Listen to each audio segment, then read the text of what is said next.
بسم الله الرحمن الرحيم الحمد لله رب العالمين والصلاة والسلام على المبعوث رحمة للعالمين وعلى آله وأصحابه ومن والاهم بإحسان إلى يوم الدين وبعد. فقد قال جل وعلا في كتابه المجيد وفرقانه الحميد: أعوذ بالله من الشيطان الرجيم، بسم الله الرحمن الرحيم. عسى الله أن يجعل بينكم وبين الذين عاديتم منهم مودة والله قدير والله غفور رحيم. وقال النبي صلى الله تعالى عليه وسلم: اللهم لا عيش إلا عيش الآخرة فاغفر الأنصار والمهاجرة، أو كما قال عليه الصلاة والسلام. Honorable scholars, respected brothers, elders, mothers and sisters, it is a basic fact of life that nothing can be obtained in this material world without payment. There is a price to every article, there is a price to every item. Whether cash or kind, one has to pay. Logically speaking, every buyer wants to give less and secure more. And if perchance it's reversed, he has to give more and receives less, then this constitutes loss, failure and misfortune. And often in the commercial circles, we hear people say, I burnt my hands, never again. It is rather tragic and unfortunate that we do not apply the same theory, phenomena and principle when it comes to the aspect of sin, transgression and vice. By Allah, in whose control is my life, the price a sinner pays to sustain one sin, whether it's an illicit relation, or a gambling addiction, or a substance abuse, it is far greater than the supposed pleasure he receives. The first price every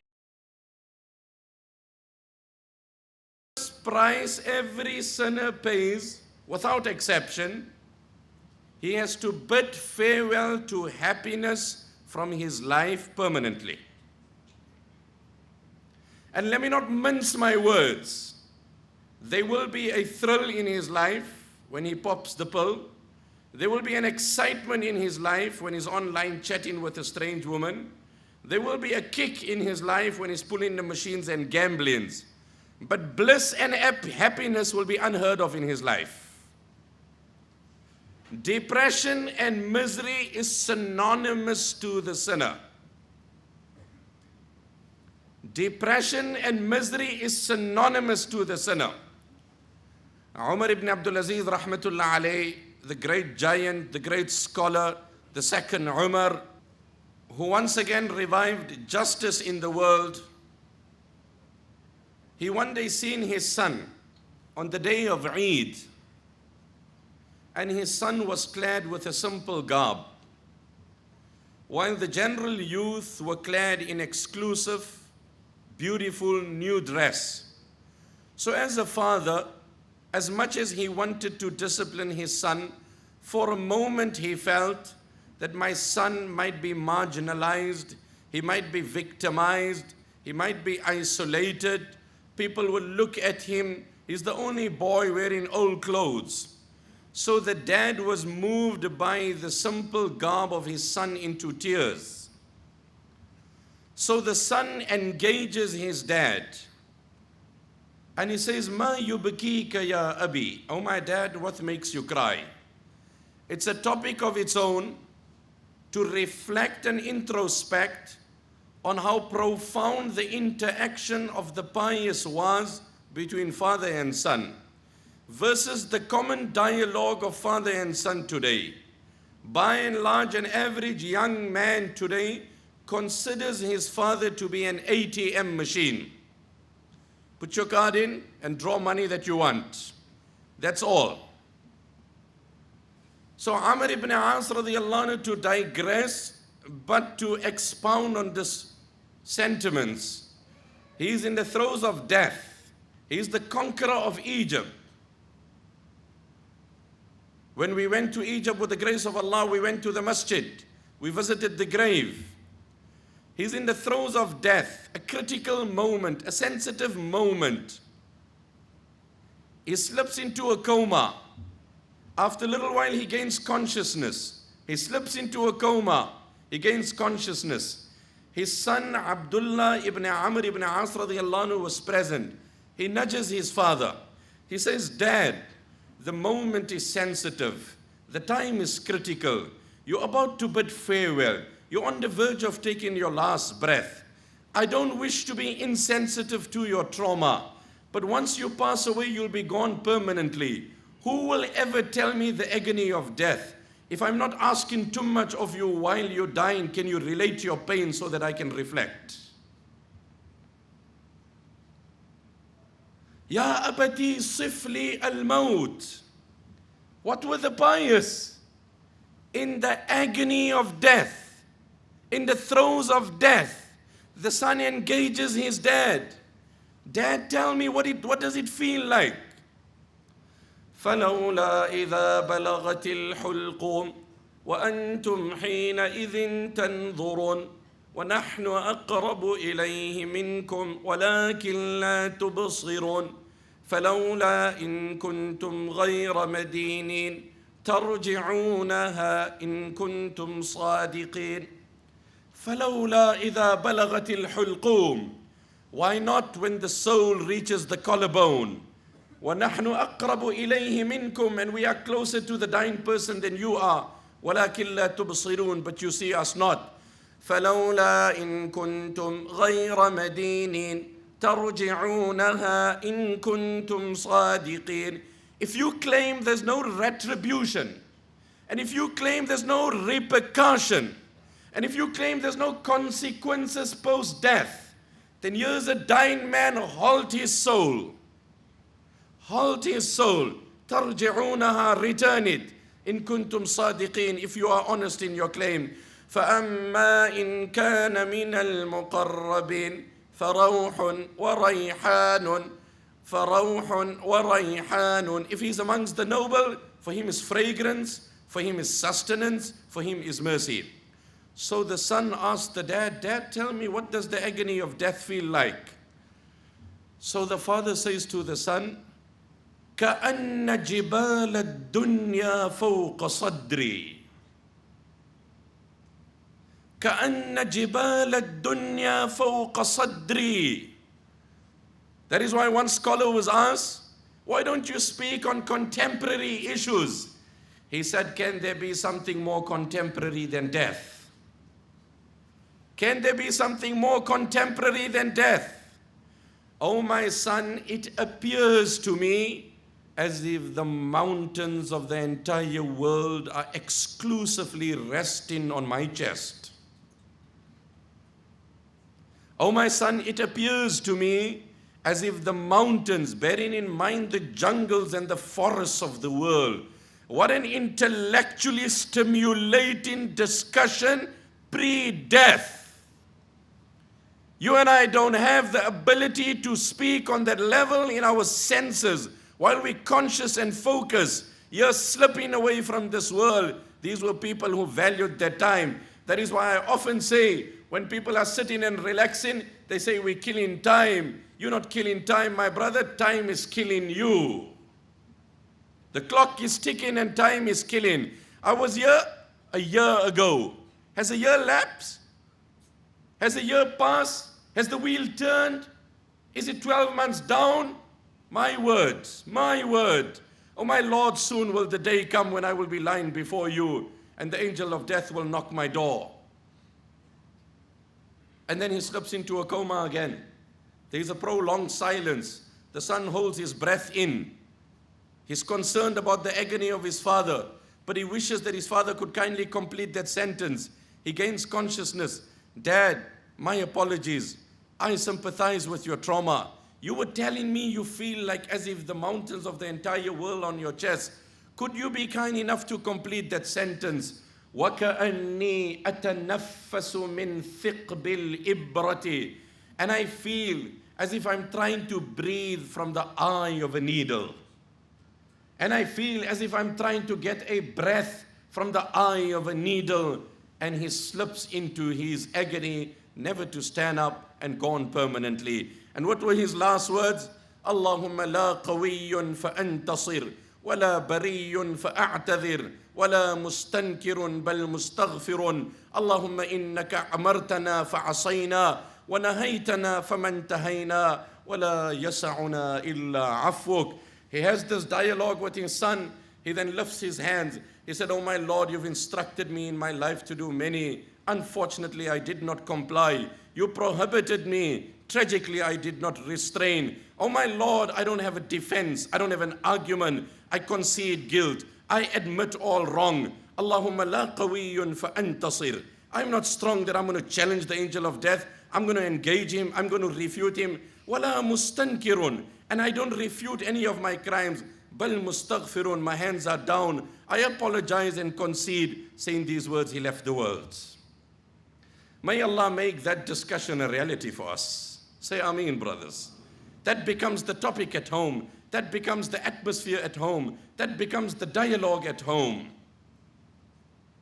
Remember a child who excels in academics and he has multiple A symbols?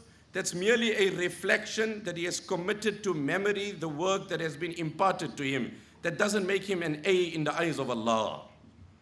That only is an indication of his skills to commit to memory.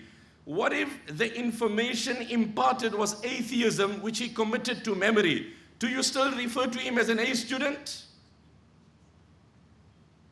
He's committed it to memory, that's about it. Does that make him great and excel? We'll have to critically analyze the material that has been imparted. And yes, if he has imbibed that, and coupled with imbibing it, does he practically execute it? Then perhaps we could elevate him to the pedestal of an A symbol. But let's not be blown away by the achievements and the merits of our children by merely memorizing anything. So Umar ibn Abdul Aziz rahmatullah alayhi sees his son on the day of Eid, and he's clad in a simple garb, and he tears. So the son tells the dad, "Ma yubkik." Dad, what makes you cry? He said, "Akhsha an yankasira qalbuk yawm al-Eid idh ra'aka as-sibyan bihadha al-qamis al-khaliq." My son, I'm going to feel so hurt when each of the youngsters will be walking around in society, clad in exclusive garb, wearing an affluent dress, and then their dads will look at them. There will be a tear of joy. There will be a spark of excitement. There will be a moment of happiness, only to know you're the only youngster that is wearing simple and ordinary clothes. I just hope you don't fall prey to depression, and you don't fall prey to isolation, and you're not marginalized by the youth. The young boy of that time had greater sanity than the elders of today. He said, "Innama yankasiru qalbu man a'damahu Allahu ridahu aw aqqa ummahu aw abahu wa inni la arju an yakuna Allahu radin anni biridak." Dad, since when depression was for the man who wore old clothes, and since when happiness was for the man who wore new clothes? By Allah in whose control is my life, depression and misery is inseparable from the man who disobeys Allah. Depression and misery is inseparable from the man who disobeys Allah. When Umar ibn Abdul Aziz heard this, he was moved to tears. وَقَبَّلَهُ بَيْنَ عَيْنَيْهِ. He kissed him between his eyes. He said, "My son, no son has ever made his father proud as you have made me with this statement of yours. ثُمَّ if you have raised children like this, you're a father." That is why in English they say, "Fortunate is he whose children run into his arms even when his hands are empty." If my child runs into my arms when they have money, then what's so great about it? Even the Qaruns and the Fir'auns of their time, the tyrants and the dictators and the autocrats of their time, those who brought tyranny on this earth, those who massacred, those who were butchers. But yes, Not only did the biological children of my Habib sallallahu alaihi wasallam, but even the Sahaba run into his arms when his hands were empty. You are a father, my brother, if you've successfully crossed this hurdle and got your children into your arms without monetary temptation. Fudail ibn Ayad rahmatullah alayhi used to say, Inni la'a'si Allah, Inni la'a'si Allah, fa'ara dhalika fi khuluqi imra'ati wa khadimati wa himari. When I disobey Allah, I instantly notice the temperament of my wife changing, the behavior of my servant. Nay, I also observe my conveyance rebelling against me. What did Fudail ibn Ayad rahmatullah alayhi say? When I disobey Allah, I instantly see my wife's temperament changing. You abuse your sight at work and you come home and you wonder what's happening here at home. Fudail ibn Ayad has given you the formula and the reason. He said, when I disobey Allah, I see my wife's temperament change immediately. I see, one brother told me, he said, whenever a person is hostile or unpleasant to me, then I tell myself, he's not a bad man. He's a good person who had a bad day.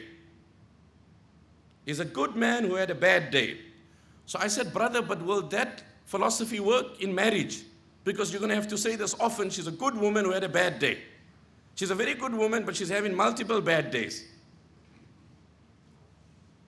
How does it work in the marriage environment? He says, Sheikh, you got me thinking. I say, I think up an answer, then we can have an extension to that theory.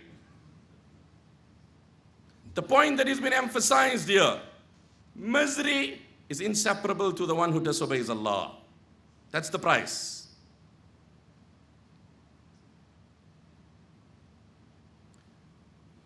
Ibn Qudama rahmatullah alayhi has made mention of an incident in Kitab al-Tawwabin.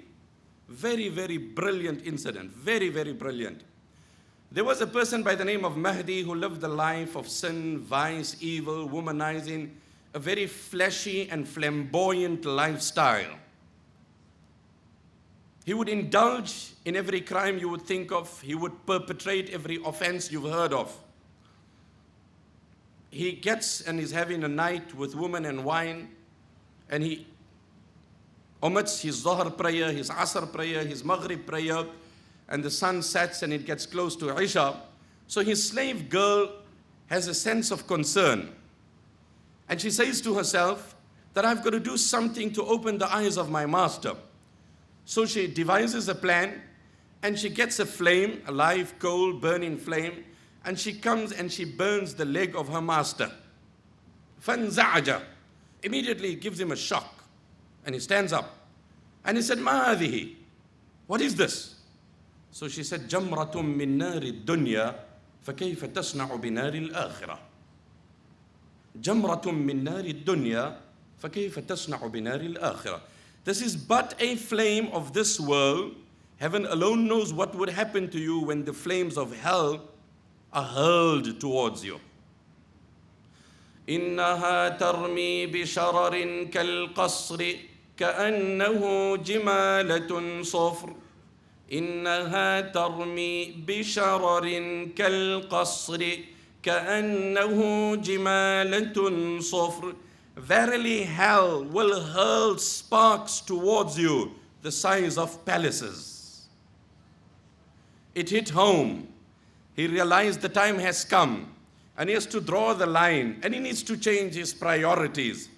He then decided to abandon a life of sin and embrace a life of simplicity, motivated by the consciousness of Allah, and he devoted his life. Once two prominent scholars came to visit him, namely Fudail ibn Ayad and Sufyan ibn Uyayna, who enjoyed the privilege of being referred to as the Muhaddith of the Haram of Mecca, وهو المحدث الحرم المكي. So he came to visit him and he seen the man had downgraded, living a simple life, hand to mouth, breaking even, gave up all the flashy, all the exclusive, all the affluent lifestyle, did away with all the fancy things of life. So Fudayl ibn Ayath and Sufyan ibn Uyayna engaged him and said, listen, إنه لم يدع أحد لله شيئا إلا عوضه الله خيرا منه فما عوضك مما تركت له. It has been the system of Allah that whenever anyone forsakes anything for the pleasure of Allah, then Allah always replaces it with something better. You have given up your sinful life. What has Allah given you back? This is the system of Allah, and there's no exception. In lieu of what you've done, what has Allah given you? He said, "Ar-rida bima ana fihi." I lived a sinful, affluent life, but wallah, I was the most miserable, depressed person you've ever met. I've now given up that sinful, affluent life, and I've embraced a compliant, simple life, and I'm the most happy person you have ever met in your life. What has Allah substituted it? And hence I said, a person in sin will have a thrill. He'll get a thrill. When he pops the pill, he will be high. When he chats with that girl, he'll get an excitement. When he pulls the machines and he gambles, he will have a buzz and a kick. كَذَلِكَ سَوَّلَتْ لِي نَفْسِي. That's what Samiri said. I felt like doing it for the thrill, for the feel, for the excitement, for the kick, to explore, to find out. So that would happen. But we're not mincing our words here. We're not talking of that moment of excitement or the moment of thrill. We are talking of wholesome bliss. We are talking of inner joy. And that is subject to compliance to the orders of Allah subhanahu wa ta'ala. And in nothing else has Allah kept that. In nothing else. Now let me take that theory forward. Ibn Jawzi rahmatullah alayhi, the great scholar, in many of his writings, and in particular in Rawdatul Muhibbin, which is the kitab of reference that I would touch on in my presentation today, he's dedicated a chapter to this year, Man taraka lillahi shay'an awadahu Allahu khayran minhu. Whoever will forsake something for the pleasure of Allah, it is the promise of Allah that Allah will replace something better for him. That's it. Then he cites multiple examples to give a practical dimension to this theory. A. كما ترك سيدنا يوسف عليه السلام امرأة العزيز واختار السجن على الفاحشة فعوضه الله أن مكنه في الأرض يتبوأ منها حيث يشاء. Sayyidina Yusuf alayhi salam did not succumb to the provocation and the seductive temptation of a prominent, beautiful woman. He resisted temptation. Allah rewarded him. He was imprisoned initially. He persevered and endured. And in relation to his perseverance and his steadfastness, what did Allah give him? Allah gave him authority over the entire dominion of Egypt. So he says, فَتَأَمَّلْ, reflect. Remember my opening sentiments. If only we could apply the theory of benefit versus harm when it comes to sin. If I'm going to sin, what's going to happen to me? What are the long-term consequences? The immediate benefit versus the long harm. And I will tell you, by Allah, the most exorbitant prices are not as expensive as sin is. I often say to a young man, you go to a shop to buy a simple article, but there is a woman there, the chances of which are you going to fall prey to the zina of the eyes. And perhaps at a distance, there is another shop where the same article will cost you double the price, but there is no fear of any sin. By Allah, walk the extra, pay the extra. I swear by Allah in whose control is my life, you've paid less. I swear by Allah in whose control is my life, you spared less. Why? You return from that shop with your Allah, and you return from the first shop without your Allah. لِكُلِّ شَيْءٍ إِذَا فَارَقْتَهُ عِوَضٌ وَلَيْسَ لِلَّهِ إِن فَارَقْتَهُ مِنْ عِوَضِي. The Arabic poet said, if you lost anything, I can arrange for a replacement. But oh boy, if you've lost your Allah, I have no substitutes to help you with. Life is a challenge between desires and the suppression of desires. At times my heart agonizes me, at times I agonize my heart. Life is a challenge between desires and the suppression of desires. At times my heart agonizes me, at times I agonize my heart. So anyway, Sayyidina Yusuf alayhi salatu wassalam resisted temptation. Allah gave him the empire of Egypt. What does he say? فَتَأَمَّلْ كَيْفَ جَزَاهُ اللَّهُ عَلَى ذِيقِ السِّجْنِ أَنْ مَكَّنَهُ فِي الْأَرْضِ. Look, he persevered. The imprisonment of a jail. What did he hold back? What Allah gave him? The dominion of Egypt. From the narrow confines of a cell to the vast empire of Egypt. يَتَبَوَّأُ مِنْهَا حَيْثُ يَشَاءُ نُصِيبُ بِرَحْمَتِنَا مَنْ نَشَاءُ وَلَا نُضِيعُ أَجْرَ الْمُحْسِنِينَ. We favor whomsoever we want, and we will not allow the good of the pious to go unrewarded. Furthermore, Ibn Jawzi writes, وَأَقَرَّتِ الْمَرْأَةُ وَالنِّسْوَةُ بِبَرَاءَتِهِ وَأَذَلَّ لَهُ الْعَزِيزِ. Allah then subjugates that minister whose wife seduced Yusuf at the feet of Yusuf. He comes begging for an apology. The very woman under discussion concedes guilt. The general woman of Egypt testify his innocence. وَهَذِهِ سُنَّتُهُ تَعَالَى حَدِيثًا وَقَدِيمًا إِلَى يَوْمِ الْقِيَامَةِ. And Ibn Jawzi writes, this is the untempered system of Allah. This is the unadulterated pattern of Allah, that whosoever, whenever will forsake something for the pleasure of Allah, he is promised to come back home with a more handsome return. You never walk out with less. And this remains till Qiyamah. So Abu Talib one day told the Prophet ﷺ, his beloved uncle, "Ma ara rabbak illa yuti'uk." Oh my uncle, oh my nephew, I see your Allah is very passionate to obey you. Abu Talib said to Prophet ﷺ, and what did the Prophet ﷺ say? وَأَنْتَ يَا عَمْ لَوْ أَطَعْتَهُ أَطَعَكَ. Oh my uncle, you obey my Allah and He'll obey you. Oh my uncle, this is not only for me, you obey my Allah and He will obey you. Unfortunately, we've tried everything, but we haven't tried bonding with our Allah. We've tested all theories, but we have not tried the ecstasy of the bond of Allah.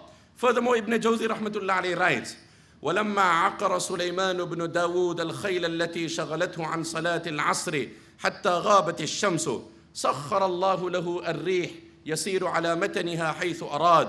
When Sulaiman ibn Dawood alayhi salatu wassalam slaughtered the horses which had become an hindrance in one order of Allah, and with the variation of narrations, either his asr got delayed or was made qada. There is difference of opinion. And those horses he was preparing to engage in battle, not for a personal motive, but he realized engagement in one was becoming a hindrance in a more supreme command.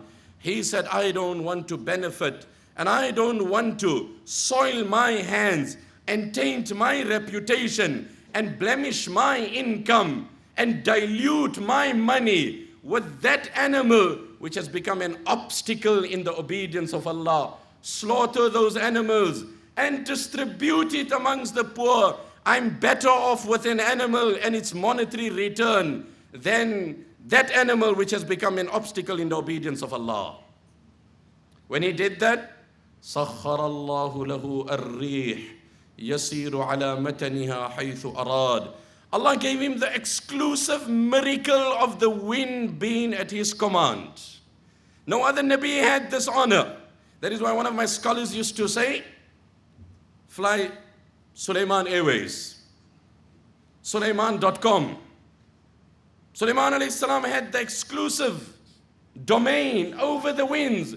وَلِسُلَيْمَانَ الرِّيحَ غُدُوُّهَا شَهْرٌ وَرَوَاحُهَا شَهْرٌ وَأَسَلْنَا لَهُ عَيْنَ الْقِطْرِ وَمِنَ الْجِنِّ مَنْ يَعْمَلُ بَيْنَ يَدَيْهِ بِإِذْنِ رَبِّهِ وَمَنْ يَزِغْ مِنْهُمْ عَنْ أَمْرِنَا نُذِقْهُ مِنْ عَذَابِ السَّعِيرِ. يعملون له ما يشاء من محاريب وتماثيل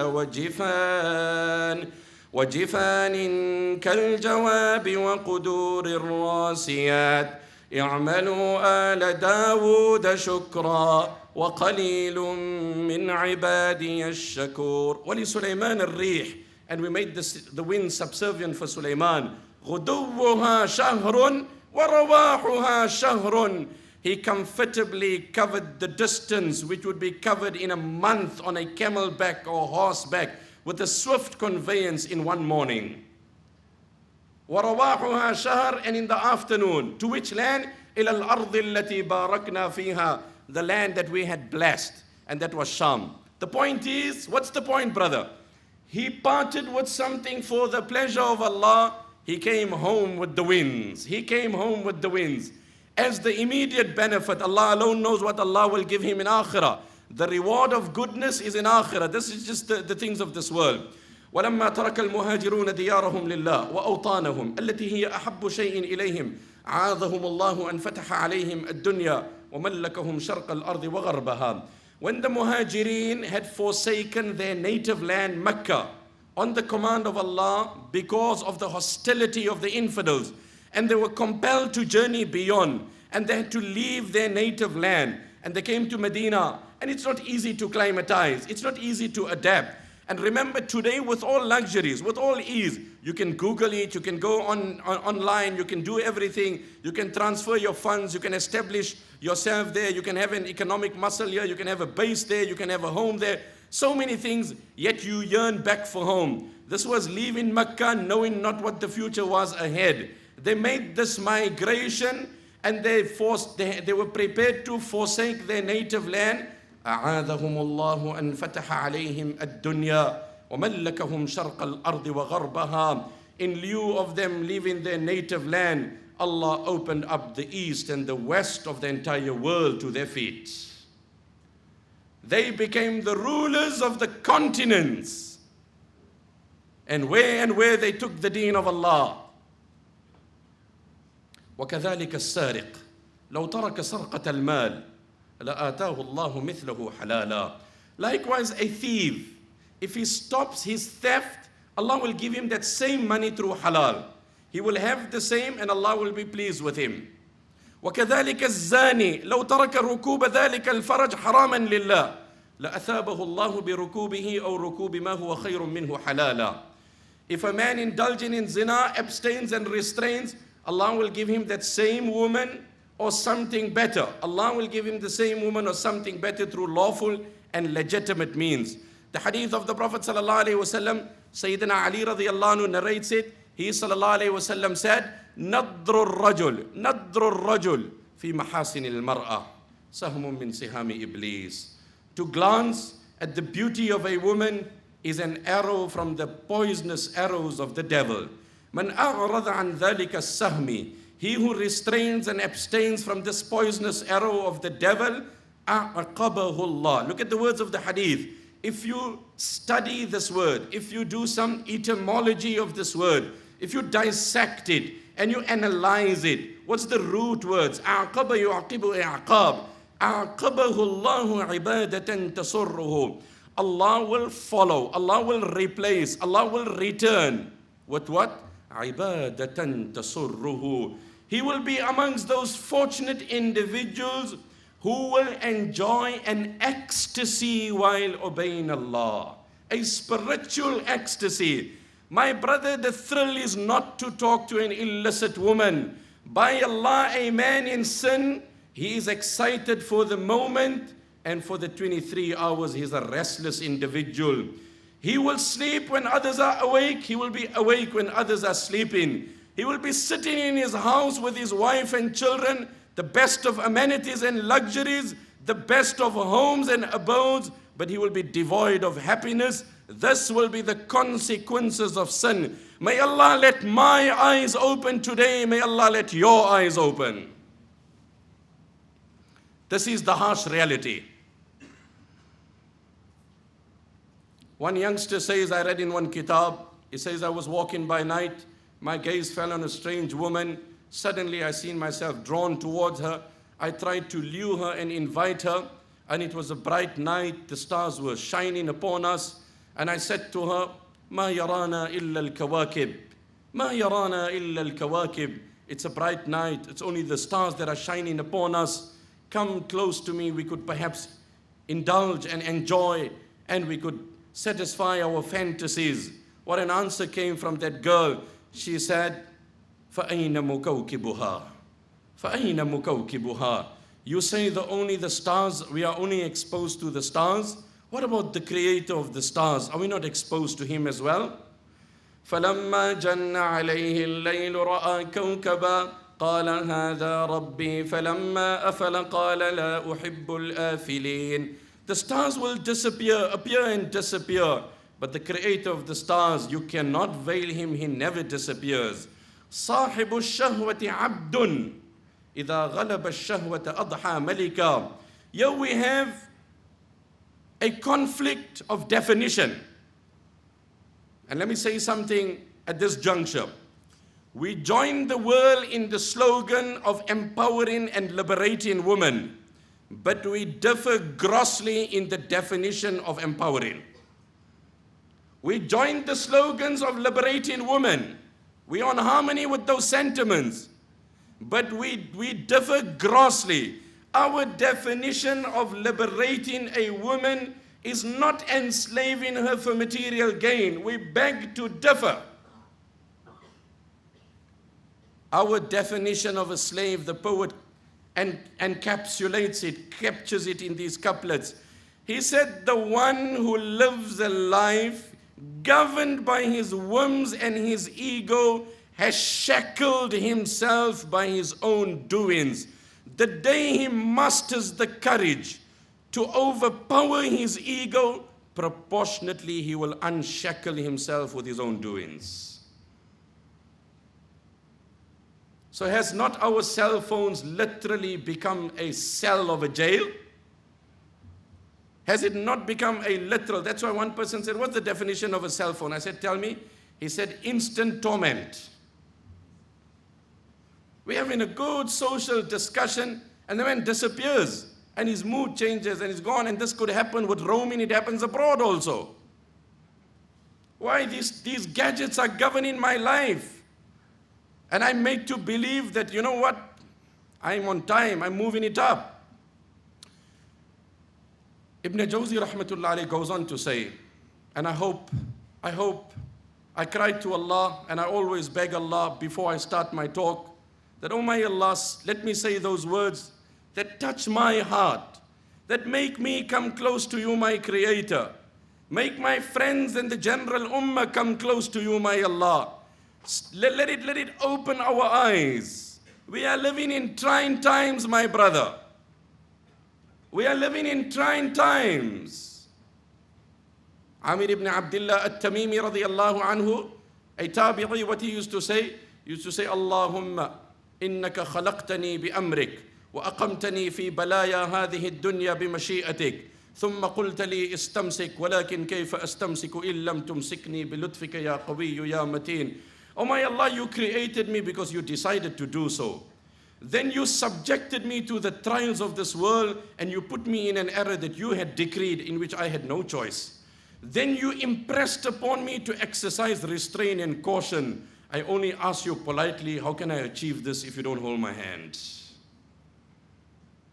I only politely ask you, my Allah, in this ungodly environment, where I barely exit from here, and there's a billboard to invite me, and there's an SMS to tempt me, and there's the seductive nature to seduce me, and there's no fabric to the community and no fiber to the society, and the junior have no regard for the seniors, and it's a world driven by lust coupled by monetary gain, and there's butchers and massacres, and what is happening, my Allah. Sometimes when I read the quotations of the pious predecessors, I have a feeling that their words were not so opportune at the time that they said it as they are today.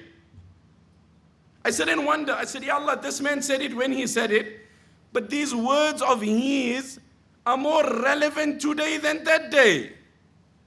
Imam Shafi said, لَمْ يَبْقَ فِي النَّاسِ إِلَّا الْمَكْرُ وَالْمَلَقُ شَوْكٌ إِذَا لَمَسُوا زَهْرٌ إِذَا رَمَقُوا. In his prayer, he said, Oh my Allah, there's nothing left in this world but deception and delusion, oh my Allah. There's only hypocrisy and smoke screening, my Allah. When I look from a distance, these humans look like blossoming flowers. But my Allah, when I get close, I see every one of them are thorns and they're ready to prick me. And I think of these words of Imam Shafi. I said, I don't know if they were so relevant in his era as they were today. Are not the people looking like blossoming flowers? But get into business. Get into business with someone.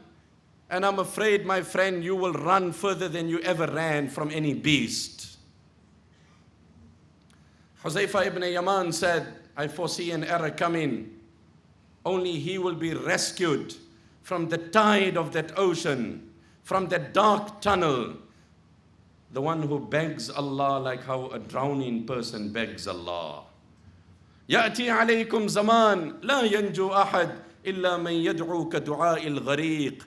When the internet and modern technology made its first appearance, it was embraced with excitement, coupled with bliss. It has become a global village. We can communicate. Gone are the days of physical address and telegram. We've moved on. We're on Twitter. We're on SMS. We're on email. We're on Skype. We're on this and that. And we're seeing how the world became smaller and communication became easy. And I heard of an article and I read about it. A professor in one country and a surgeon in another country, and an entire orthopedic procedure was done through SMS communication. Wow, brilliant, meritorious. He who uses technology to his advance, great, we have no issues. But I'm afraid we've come at the crossroads, as the Quran says. The Quran does not refute the benefit of gambling, lotteries. People have, charitable organizations have been helped. Look at the profoundness of the Quran. منافع للناس وإثمهما أكبر من نفعهما وإثمهما أكبر من نفعهما. Yes, indeed. Alcohol in moderation has its benefit. Gambling generates some income, but without doubt its evils far more surpass its goods. I wonder, but the world has become so driven by monetary that we would admit and confess that technology is now being at a minus, at the detriment of our community. It is one of the key reasons of breaking marriages, and you can read from mainstream media. You don't have to read from alternative media. But everything is driven by money, and wherever we see revenue coming, it will have to continue. So what did Huzaifa ibn Yaman say? A time will come, none will be rescued. None will be rescued but the one who begs Allah like a drowning man begs Allah. A drowning man? Oh Allah, help me, I'm drowning. Brahmatika ya arhamar rahimin. Is that how he cries to Allah? No, he cries from the recesses of his heart. He is holding on to a straw.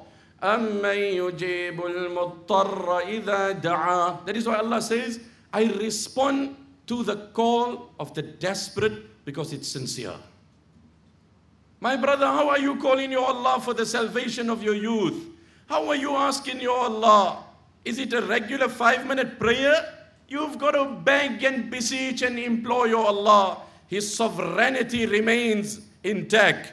He is not threatened by anyone. He is not intimidated by anyone. He is not obligated by anyone. He is not overpowered by anyone. He is not answerable to anyone.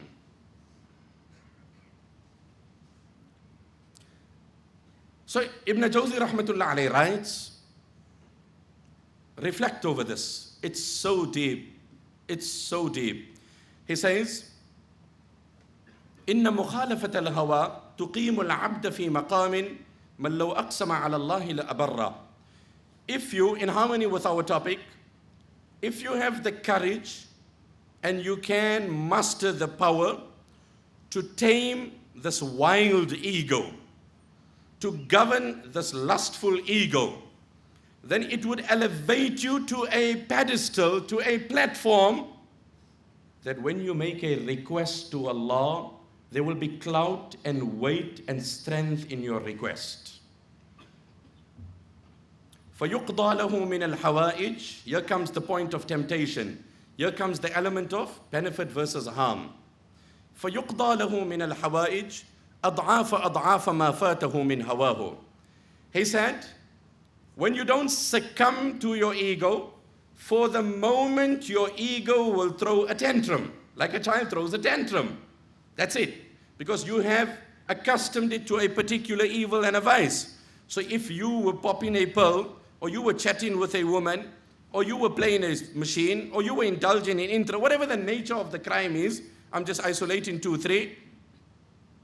Every time that you are dependent on that, you will come to that moment, there will be a moment of restlessness, uneasiness, there will be a crave, there will be a withdrawal symptom, whatever it is. If you resist that, he says, your ego will not get the excitement of the moment, but your ranking with your Creator will go up so high that one luxury or one fake pleasure of yours will not be catered for, but 1,000 requests of yours will be immediately honored. 1,000 requests of yours will be immediately honored. It's your choice, my brother. It's your call. Either I chat with that girl and I compromise my bond with my Allah, and then I come home and I lift my hands and there's no strength to my du'as, and there's no clout to my requests, and there's no might to my prayers, and I hold the Kaaba and I do my prayers, but it's not coupled with any strength and might and vigor. Or I resist the temptation, benefit versus harm. Look at the harm of the sin, what it's doing to me. One brother had told me he had a habit of smoking many, many years ago. He said, I vowed to Allah that I want to leave this, and he didn't have children. And he said, Allah, I want children, and I'm asking you, I'm giving up this evil practice, bless me with children. He said, I continued for a few months. We got into a social circle, and here everybody takes out a cigarette. And then I was offered, and obviously my ego went to its provocation at optimum. And then I asked myself, do I want a cigarette or do I want children? Do I want a cigarette or do I want children? My brother, do you want an Allah or do you want a woman? Do you want the happiness of this life, the wholesome nature of a pure, wholesome life, that you come home and you don't only share a one roof, but you share a common life, versus the modern day poverty, what I call. What's the modern day poverty? Sharing one roof, living independent lives. So at times you are awakened by the call of nature, and 2 o'clock you go to the toilet or the washroom and you see the light of your son on in his room, or the light of your daughter on, and you knock the door and you get in. It would have been great, it would have been awesome, it would have been tearing if you walked in that room and you found your daughter in prostration and you seen your son holding the Quran. But on the reverse, you'll find a haughty youngster, a snobbish young girl who's got an earphones on her head, playing on the computer. Heaven alone knows with which boy she's chatting in which part of the world. Modern day poverty in the heart of affluence, sharing one room, sharing one roof, living distinct lives. The call is yours, my brother. We are at the threshold of Ramadan. I said, what is 15 Shaban? 15 Shaban is a pre-wash. The actual wash happens. You're getting rid of the stubborn stains. And then you do the thorough wash in Ramadan. Here you are, my brother, here's the call. Then he cites few examples. Sufyan Thawri rahmatullah alayh, a great scholar, who was known for his control over his ego. One day one brother did me a favor. I asked him what I owe you. He said, no, don't insult me with money, but I do have a request. I said, okay, what's it? He said, make one prayer for me, a simple dua. I said, okay, what's it? Just make dua that Allah give me strength to overpower my ego. I said, the dua is simple. The work is not simple, my brother. That's far from simple. One leg on your ego, the next leg in paradise. That guy said, I'm on my way, all excited. Where are you? I'm getting married to the princess. Wow. Is that true? Yes, I love her. She just has to love me. In that first statement, it's not only you, whole world loves her. You're not the only one that has the exclusive rights of loving her. In fantasy, the whole world is with you. But for her to just love you, dream. Dream, my brother. It's a lifelong challenge. It's a lifelong challenge. At times my heart agonizes me. At times I agonize my heart. Sometimes I get up and I obey my Allah and I win. Sometimes the devil overpowers me. And in the night I beg my Allah to forgive me for what I've done. And I start again. But at least when I start up in the morning, I bow before my Creator. Ask yourself, have you ever in your life, and you decide what's your age and you know better, started the morning, commenced the break of dawn, oh my Lord, my agenda for today is I'm not going to disobey you at all. Oh my Allah, can I have one clean day in my life? Oh my Allah, can I have the desire of one clean day in my life? If it doesn't feature as a remote aspiration, when will it become a practical reality? We're getting up with this dream and this hope and that monetary and what. Just doesn't end. So anyway, Sufyan Thawri rahmatullah alayhi was sitting in the Kaaba. Abu Ja'far Mansur had ordered the execution of Sufyan Thawri rahmatullah alayhi. He said, apprehend him and kill him. His head was in the lap of Fudail ibn Iyad. So Fudail ibn Iyad said, ittaqillaha wa la tushmit bin al-a'da. There is a warrant of arrest and Abu Ja'far has ordered your apprehension and your subsequent assassination. Take measures and be on guard. He was reclining at the Kaaba. He was a man who had mustered the courage to control his lustful soul. So he had a bond that was developing with his Allah. He had a relation that was establishing. So it comes in the narrations, he just leaped forward. فَتَقَدَّمَ إِلَى الْأَسْتَارِ. And then he held onto the cloth of the Kaaba. And he said, بَرِئْتُ مِنْهُ إِن دَخَلَهَا أَبُو جَعْفَرٍ. Allah, I ask you through the agency of the relation that we enjoy for a very long time. Allah, I don't want Abu Ja'far to put his foot in Makkah. And oh my Allah, I say to you, I'm not going to settle for anything less. When you read the prayers of the pious, by Allah, you will realize they didn't only supplicate their Allah, they spoke to Him. They spoke to Him. Oh my Allah, Zakaria alayhi salam, Inni wahana al-azmu minni, washta'ala al-ra'su shayba, walam akum bidu'aika rabbi shaqiyya, wa inni khiftu al-mawaliya min wara'i, wa kanat imra'ati 'aqira, fahab li min ladunka waliya. Oh my word, I wish you knew Arabic to comprehend the eloquence and the profoundness. Zakaria supplicates his Allah, the opening verses of Surah Maryam. He's 100 years of age. He doesn't have a child. He says, وَهَنَ الْعَظْمُ مِنِّي. Oh my Allah, my bones are weak. The time has passed. وَاشْتَعَلَ الرَّأْسُ شَيْبًا. My hair has given off repeated white strands. وَلَمْ أَكُمْ بِدُعَائِكَ رَبِّ شَقِيًّا. But you've never denied and deprived me. وَإِنِّي خِفْتُ الْمَوَالِيَ مِنْ وَرَائِي. And if I don't have a son, I don't see anyone liable that will carry on my mission after my demise. Allah, I'm old, I'm aged, I'm weak, I'm feeble. Time has passed, the moment is gone. But you kind, فَهَبْ لِي مِن لَدُنْكَ وَلِيًّا. Do me that favor and confirm that my wife will conceive and I'm going to have a baby. وَاجْعَلْهُ رَبِّ رَضِيًّا. And oh my Lord, if you are going to accept my prayer, please make him obedient to you before conception. Let me know he's going to be pious when he's born.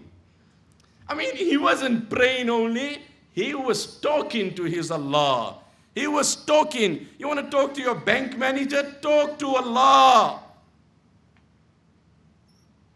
Oh my Allah, I'm walking in the street. Oh my Allah, I'm tempted with this woman. My Allah, nobody knows what I'm doing but you. My Allah, I've dropped my gaze. You come, my rebellious son. My Allah, I've dropped my gaze. You bring sanity to my young teenage daughter. Oh my Allah, I've dropped my gaze. You bring piety to my spouse. Oh Allah, I've dropped my gaze. Oh my Allah, you bring wholesome provisions to my house. Oh my Allah, you give me pure income. Oh Allah, you rescue me from my financial crisis, whatever the nature is. Anyway, he dies before he enters Makkah. Ibn Jawzi says, now see what it did for him because of his piety. When the moment came, because of the bond that was developed, one prayer, he advanced and he said, oh Allah, I don't want that man in Makkah, and I'm not going to settle for less.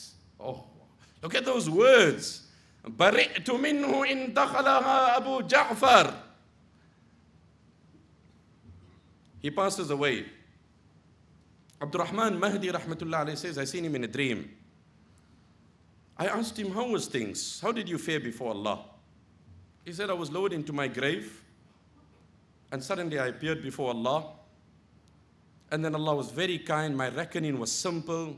I wasn't subjected to intense interrogation. It was basic, what you carrying, does that, what you did, etc. Allah overlooked and pardoned, and I was then ushered into paradise. فَبَيْنَمَا أَدُورُ بَيْنَ أَشْجَارِهَا وَأَنْهَارِهَا.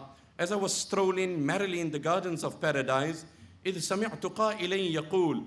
I hear this unseen voice calling out, Sufyan. I said, yes, that's me. And then the voice engages me. Do you know why you are where you are? I'm like, please tell me. I know it's the mercy of my Lord. But do you know which action of yours impressed us? I said, please tell me, my Allah. تَحْفَظُ أَنَّكَ آثَرْتَ اللَّهَ عَزَّ وَجَلَّ عَلَى هَوَاكَ يَوْمًا. You were sitting in seclusion one day. There was no human around you. There was no physical eye. In today's time, there was no camera on you. There was nobody watching you. You were tempted with evil. You had the perfect time, the open platform, the equal choice to vent it, to perpetrate it, to cause it, to commit it. But you respected us. You honored us. We respected you. We honored you. Paradise is yours. My young boy, make the calculated choice. My young brother, make the calculated choice. That is why I always say, don't react, respond. Reaction is instinctive, and responding is a thought process. When you react, you're instinctive in what you're doing. And when you're instinctive, it could be diluted with emotions. It could be flavored with so many things. But when you respond, more than often you're matured, you're balanced, you're calm, you focus, you're objective.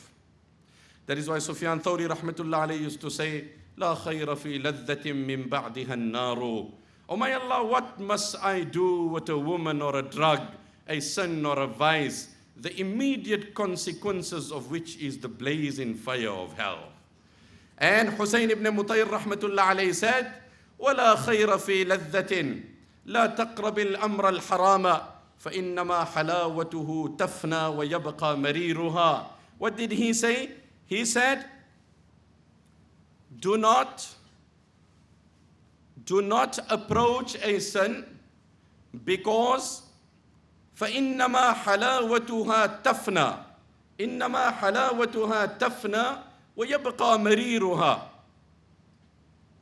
Its sweetness is the first thing to disappear, and its bitterness and regrets never leaves you. Its sweetness is the first thing to disappear, and its bitterness never leaves you. The point that I'm saying is, sin, its consequences, its repercussion, its evil is permanent. لا تقرب الأمر الحرام فإنما حلاوته تفنى. How long is that sweetness? How long is that thrill? And by Allah, after the sin, the depression is greater than before. After the sin, the depression is great. Now, I want to take one incident and open it up. And that is the incident of Yusuf alayhi salam, which I briefly touched on. That how he resisted temptation, what Allah gave him back. The point is as follows. Ibn Jawzi rahmatullah alayhi writes it. He says, when Sayyidina Yusuf alayhi salatu wasalam was tempted with zina, the dynamics around him were very unique. And hence the reward was equally great. Number one, فَإِنَّهُ عَلَيْهِ السَّلَامُ كَانَ شَابًّا وَالشَّبَابُ مَرْكَبُ الشَّهْوَةِ. When Yusuf alayhi salam was tempted with zina, he was a young man. And youth and lust are synonymous. It goes together. A young man in his youth, I don't have to tell you what happens to him. That is why Imam Ahmad rahmatullah alayhi said, حدثنا هيثم قال حدثنا إسماعيل بن عياش عن عبد الرحمن بن عدي البهراني عن يزيد بن ميسرة أنه قال إن الله تعالى يقول أيها الشاب التارك شهوته لي المتبذل شبابه من أجلي أنت عندي كبعض ملائكتي. What did he say? He said, Imam Ahmad said, I heard from Haytham, who said, I heard from Ismail ibn Ayash, who said, I heard from Abdurrahman ibn Adi, who said, I heard from Yazid ibn Maysara, who said that Allah says, O young man in the prime of his life, when his youth is at optimum level, brimming to its maximum, temptations around him, a woman at his disposal, money in his pocket, and then he objectively channels his youth in the obedience of Allah, Allah says to him, Anta indi ka ba'dhi malaikati, you rank to me equal like how my angels rank to me. You rank to me equal like how my angels rank to me. So number one, Yusuf alayhi salam was a young man. He was a young man. Number two, كان عزبا ليس عنده ما يعوذه. He was unmarried. So he didn't have a legitimate alternative. He didn't have a lawful substitute. If a person is tempted with haram, and that's the words of the Prophet ﷺ, then come home, for verily your wife has nothing less than the woman outside has to offer. The world outside is calling you outside. Be tempted outside. Look at what is happening outside. That's the unfortunate part. So the husband and wife get chatting. The wife asks the husband, my beloved, if I pass away, would you remarry? She says, no, never. Loyal to you, faithful to the cause. I tied the knot once and that's it. I cannot imagine an intimate moment with another man. Wow, wow. Great, awesome, brilliant. After a little while, there's a twist in the discussion. The wife puts the spotlight on the husband. And how about you, my beloved? If I go, so the wife says, no, I won't remarry. I'll stay with my sister. I'll stay with my sister. She's single. I will just pass my life and stay with her. The spotlight is on the husband. What about you if I pass away? Would you remarry? I also won't remarry. I'll just stay with your sister.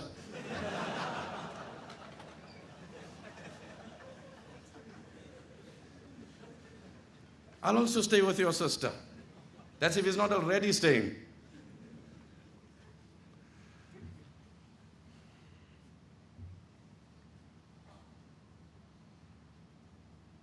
So what does he say? Yusuf alayhi salatu wasalam did not have a halal alternative. He was not married, which intensified the nature of his challenge.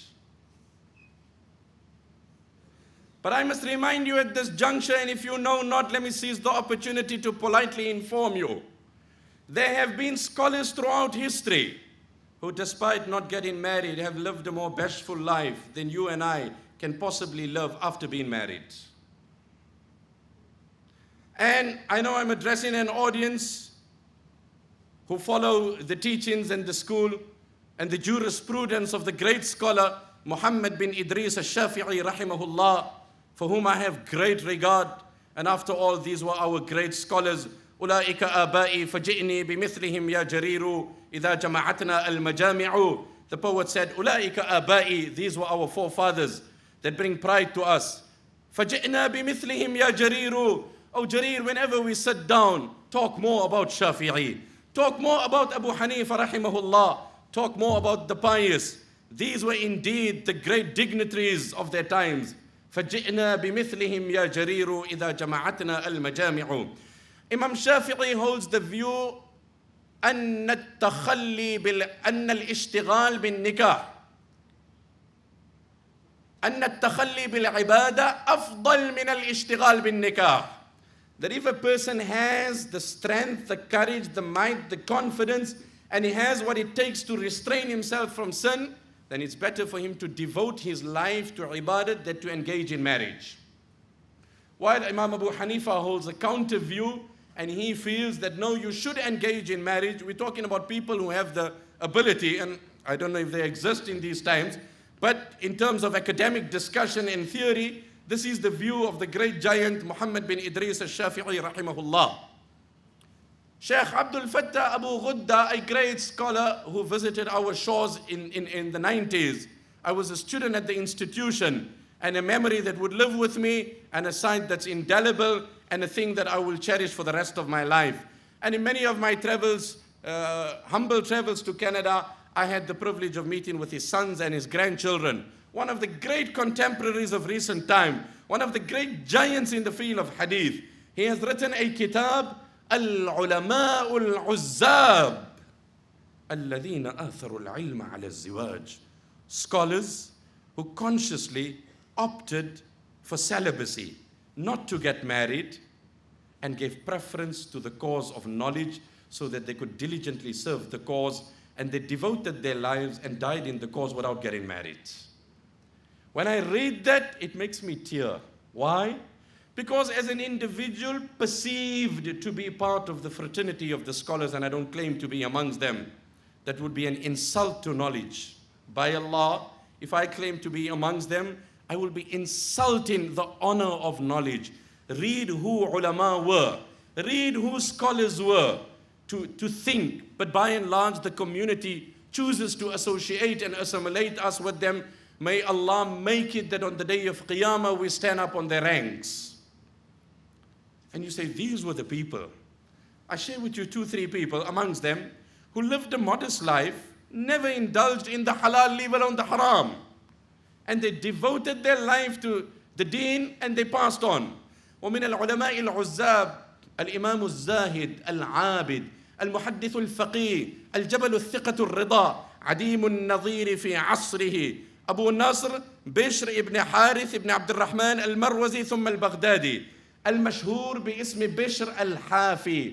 ولد في مروى سنة 150 ونزل ببغداد وتوطنها. قال إبراهيم حربي: ما أخرجت بغداد أتم عقلا منه ولا أحفظ للسانه من بشر. ما عرف له غيبة لأي مسلم كأن في كل شعرة منه عقلا ولو قسم عقله على أهل بغداد لصاروا عقلا وما نقص من عقله شيء. Amongst them was Al-Imam, the leader, Al-Zahid, the man who lived a life of abstinence, Al-Muhaddith, the scholar of hadith, Al-Jabal al-Thiqatu al-Rida, a giant, Adim al-Nadhiri fi asrihi, unparalleled in his time, Abu Nasr, Bishr ibn Harith ibn Abd al-Rahman. He was born in a place called Marwa in the year 150. He relocated to Baghdad and he made this his place, and this became the seat of knowledge for him. Ibrahim Harbi, who was one of his contemporaries, says, Baghdad in its history could not produce a more intellectual and a more learned man than Bishr Hafi. He then counts few of his accolades. A, he never backbited any Muslim in his entire life. I was sharing with my colleagues, Imam Abu Hanifa said, if I was ever to backbite anyone, I would backbite my mother so that she gets my reward. Because when you're backbiting, you're passing your reward on. He said, I won't be generous with my reward, but if I have to backbite, rather my mother, she gets my reward. What was the eye of these people? I wouldn't backbite, but if ever, rather my mother. كأن في كل شعرة منه عقلا. It was as if every strand of his hair, every strand of hair was an independent brain. لو قسم عقله على أهل بغداد, if his intellect was distributed to the residents and the inhabitants of Baghdad, every one of them would have walked out from the intelligent, and it wouldn't have decreased his intelligence in any way. Then the youth of today want to idolize the immoral celebrities. Oh, Muslim youth, Study your history. Study your legacy. Study the people in your lineage. These were our ancestors. These are our shining stars. We haven't heard of them, leave alone studied them or named our children after them. It is said when Bishr Hafi passed away, Baghdad never seen such a funeral in its history. Whole life devoted to the sciences of Islam. Then he writes, Sheikh Abdul Fattah Abu Ghudda writes, وَمِنَ الْعُلَمَاءِ الْعُزَّابِ الْإِمَامِ الْحُجَّةِ الْحُجَّةِ المفسر المحدث المقري اللغوي الأديب الشاعر المحقق المدقق جامع العلوم ذو التصانيف المجتهد المطلق أحد أئمة الدنيا علما ودينا وفقها وقد طبقت شهرته الآفاق. Oh, I was reading this and I'm just like blown away. My Allah, where were these people and who were these people, my Allah? And how they loved you and how you loved them and how close they were to you and how close you were to them, my Allah. Introduce us to that which was their common occurrence, my Allah. Who was this? Muhammad ibn Jarir al-Tabri.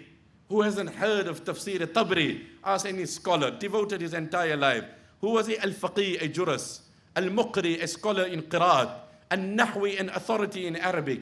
Al-Sha'ir, a great prolific author, and who had imbibed all the multiple sciences of Islam. Al-Mujtahid al-Mutlaq, who had the adequate sciences to independently access verdicts and make deductions from Quran and Hadith. وَقَدْ طَبَّقَتْ شُهْرَتُهُ الْآفَاقِ, and whose fame went across the continents and across the world. And then he also writes there, on the strength of Imam Zahabi, who's the famous person in field of Hadith and the Naqqad. Imam Zahabi rahmatullah alayh, in his tarjuma, and Abu Nasr as-Sijzi, who passed away in the year 444 in Mecca. Hafiz Abu Ishaq al-Habbal says, one day I was sitting at the house of Abu Nasr as-Sijzi, someone knocks on the door. So I was the servant there, I stood up and I opened the door. فَإِذَا إِمْرَأَةٌ, suddenly there's this beautiful woman there. I opened the door, we were all taken by surprise. You and I will wish for that. So she came in, فَأَخْرَجَتْ كِيسًا, she opens up a bag and she takes out 1,000 dinars. You know, we talk of crispy notes. 1,000, not silver, gold, dinars. فَوَضَعَتْهُ بَيْنَ يَدَيِ الشَّيْخِ, and she puts it before the sheikh. These were great people. We will like say, looks like Allah has accepted my studies. How Allah is rewarding me. Rewarding you, my brother? I'm afraid I have even diluted my tawaf while making Kaaba. I abuse my gaze. Oh my Allah, what? There isn't a shred of Iman left in my heart.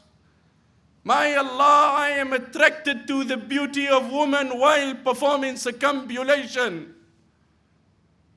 You can go to the Kaaba and boast and brag and speak about how many times you visit, but if you don't restrain your gaze and you don't have modesty in your approach, I ask you, my brother, what have you achieved? Mal maqsood, sister, what's the wisdom? She said, tatazawwajuni. I'm giving you this money, I want you to marry me. He very modestly gazes down and he said, sister, la hajata li fi izdiwaj. I don't have the need to get married. She said, but Sheikh, I am impressed. I'm obsessed by the profoundness of your knowledge. And I want to drink from the spring of the knowledge Allah has given you. And obviously, I cannot do so because of the gender line.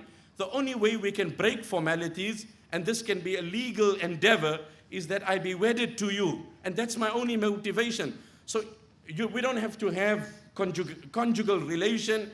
We don't have to consummate. We don't have to share the bed. I will be a female servant to you, but perform the nikah so that it's legal and lawful. I mean, look at the temptation at that level. Not for haram, for halal. And these were humans and mortals. They had equal aspirations and desires. And then we want to say like, you know what, by nature I'm flammable and she's throwing sparks at me, so I'm erupting into flames. At the gas station they have, you know, please keep fire and that away because it's flammable. Like, Allah has created me flammable. Please stop throwing sparks. He said, La hajata li ila al-khidmah. I don't have a need for anyone to serve me. And then he said, sister, please take the money and leave. She took the money and she walked out. We might tell her, sister, I think you get lost. Can I show you the place? You know, normally even the navigation loses signal here. The navigation generally doesn't pick up signal. Perhaps can I just walk you back? Luqman Hakim said, oh my son, if desperation calls you to walk behind a lion, do so, but don't ever walk behind a woman. Luqman Hakim said, oh my son, if desperation calls you to walk behind a lion, imshi wara al-asad, wala tamshi wara al-mar'a. If desperation calls you to walk behind a lion, so be it. Heaven knows what circumstances could face you at which jungle on which time. But don't walk behind a woman. When she left, he said, خرجت من سجستان بنية طلب العلم. When I left my town and my city, I told everybody I'm going in the pursuit of knowledge and I don't want to dilute my endeavor even with the lawful. I said I'm going to learn knowledge. That's why I say, my brother, you're saying you're going for Hajj? Are you truly going for Hajj? I'm going to spend 10 days in Mecca. Are you truly going to spend 10 days in Mecca? Remember spirituality coming in from one side, and at the same time, you have a hole of your eyes. It's dripping, it's leaking out. You have the whole of your ears, it's coming out. You have the whole of your tongue, you blurting things. So whatever you fill in the form of worship and fast, there is a leak. So nothing has been retained. Simple example, we can have the most brilliant of ACs on, but if the window is on, or the window is open, the door is open, the desired object, the desired result is not achieved. You've got to block the avenues of outside influence, and then you blow your cool and cool air, and then the atmosphere becomes cool and chilled. But if you have the AC blowing at its highest and optimum, and the doors and the windows are open, it's going to feel like there's no AC on. You could be exerting your nights and your days, and you could be doing the rest of it. But if these holes are open, I'm afraid that AC is not going to have the desired effect.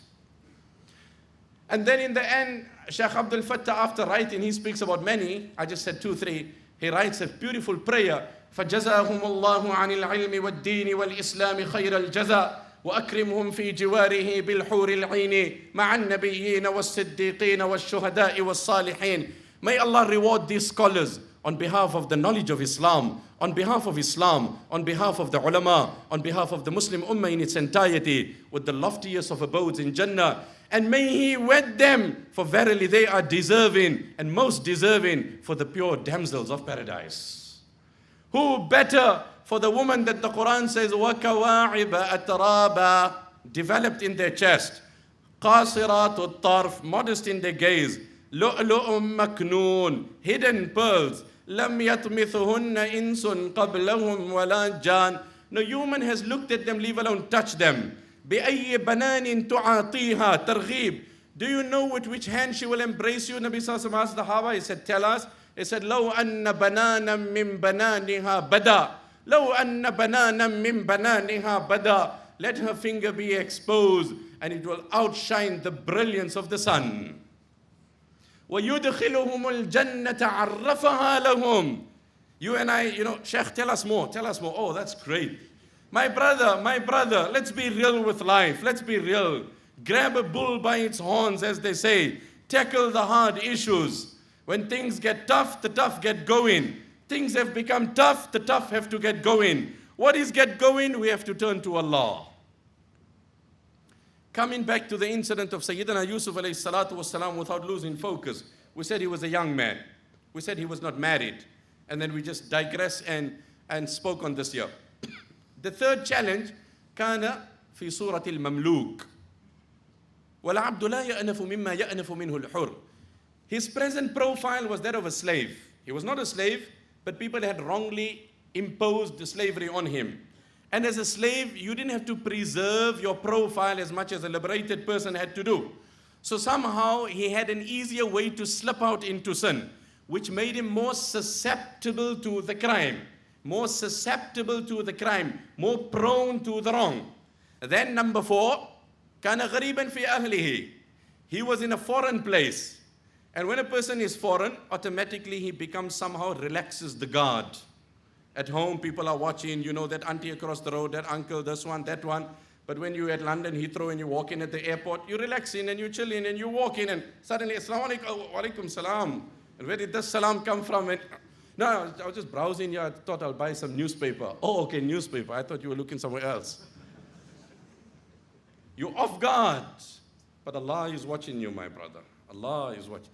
إن الذين يخشون ربهم بالغيب لهم مغفرة وأجر كبير وأسروا قولكم أو اجهروا به إنه عليم بذات الصدور ألا يعلم من خلق ألا يعلم من خلق وهو اللطيف الخبير. The one who created you, won't he know you best?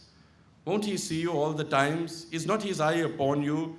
Is not his gaze upon you? His watchful eye is there. You cannot veil him, you cannot conceal him, you cannot block him. So Yusuf alayhi salam was in a foreign place. Somehow the guard is a bit relaxed and compromised. Again, that makes him closer to the vice. That makes the challenge that much more daunting. That makes the seduction that much more difficult. Then, وَكَانَتِ الْمَرْأَةُ ذَاتُ مَنْصَبٍ وَجَمَالٍ. The woman who seduced him was not an ordinary woman, was not an ordinary simple. It was a woman, minister's wife, of prominence, of beauty, of status, of recognition. وَالدَّاعِي مَعَ ذَلِكَ أَقْوَى مِنْ دَاعٍ مَنْ لَيْسَ كَذَلِكَ. And obviously, the challenge that comes from that dimension is far greater. Then, وَكَانَتْ هِيَ الْمُطَالِبَةُ فَيَزُولُ بِذَلِكَ كُلْفَةُ تَعَرُّضِ الرَّجُلِ. She initiated it. So when she initiated it, he didn't have to fear rejection. How many a man would not initiate their fantasy out of the fear of rejection? They will harbor their fantasy, but fear that I might be rejected, so embarrassment of rejection keeps him back and not the fear of Allah. And hence for that man there's no reward. He won't have the punishment of the wrong. He won't have the punishment because he didn't do the wrong. But he's not restraining out of the fear of Allah. He's better than the one who indulges. But the ideal is the one who withholds for the pleasure of Allah. The ideal is, the one who, you tell your son, I don't want you to go with that friend. And then you come home, MashaAllah, my son, I'm so happy to see you. You decided not to go? No, he still didn't come, I'm waiting for you. Oh no. In the end, the friend didn't come and he didn't go. Are you going to give him the equal pat? Are you going to acknowledge him equally? No. He stayed, I'm happy he didn't go, he won't get the negative influence of that peer pressure. But I'm not all that excited, because you haven't respected or recognized my sentiments. It's not me who you have honored. Circumstances have kept you back. So Yusuf didn't have the fear to break the ice and approach the woman. She initiated the whole thing. No fear of rejection. Furthermore, وزادت مع الطلب الرغبة التامة والمراودة التي يزول بها ظن الاختبار. She had come across in an assertive way. So it was clear she wasn't setting a trap. Because today you don't know, there's so many organizations, they set a trap for you to test the waters, how loyal you are. I mean, what a world are we living in? What a world are we living in, oh my Allah. What more are we going to hear of, my Allah? One side I was reading an article, person in certain remote parts selling body parts, physical humans are selling their body parts to put a platter of food on their table. And then other people are exploiting and abusing, and they, amassing more and more. And just look at the imbalances and the gross discrepancies between the poor and the wealthy, between the ruling class and the subjects. Ya Allah, what a discrepancy. Only Qiyamah is going to explain this whole thing. One brother said to me, I said, no, that's the wrong way of saying it, but anyway.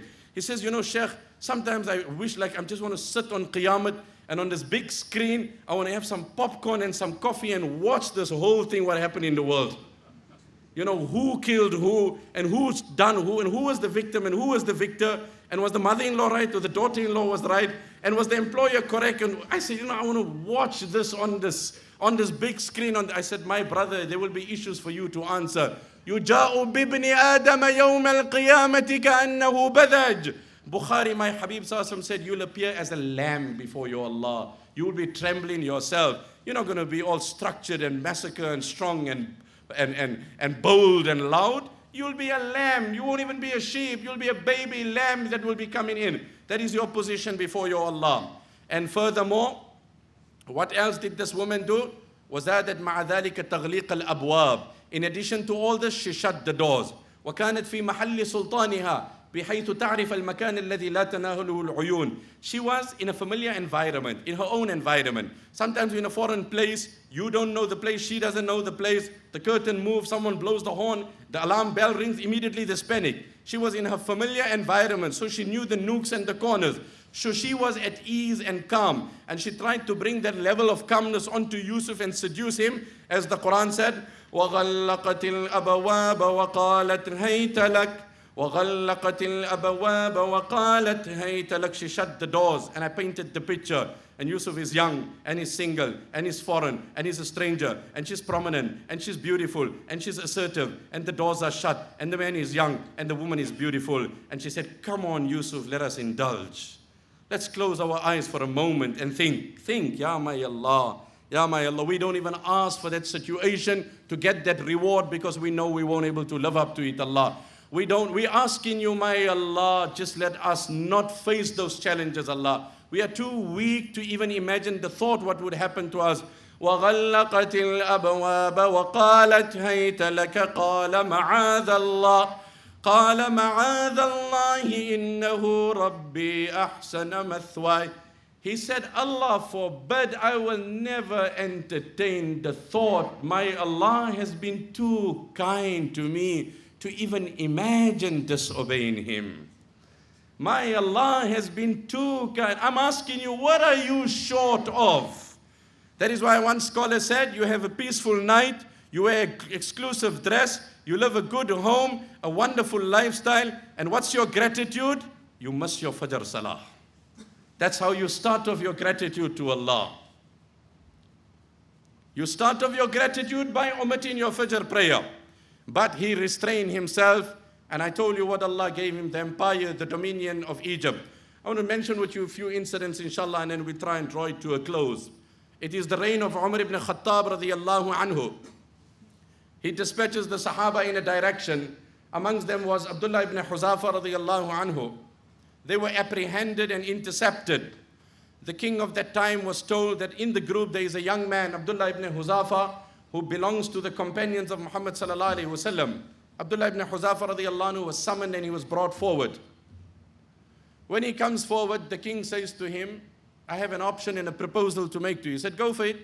He said, أَعْرِضُ عَلَيْكَ أَمْرًا أُشْرِكُكَ فِي مُلْكِي وَسُلْطَانِي. You forsake your faith, embrace my creed, and immediately you are half in my empire. Immediately. People give us false hopes and we bow to it. People give us false hopes and we bow to it. We lose the money and we lose our Allah more importantly. I told you, my brother, the most exorbitant thing in life is sin. Because why? It costs you, not your health, not your wealth, not your wife. It costs you your Allah. It costs you your Allah. Remember that.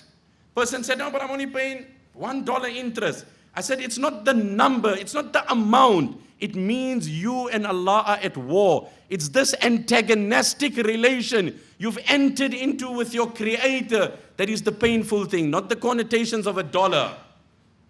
It's not $1 or $2. You are at war with your Creator. How can you sleep with peace? How can you toss by night? How can you eat His food? How can you breathe His air? So Abdullah ibn Huzafa said, talk about the possible, don't talk about the impossible.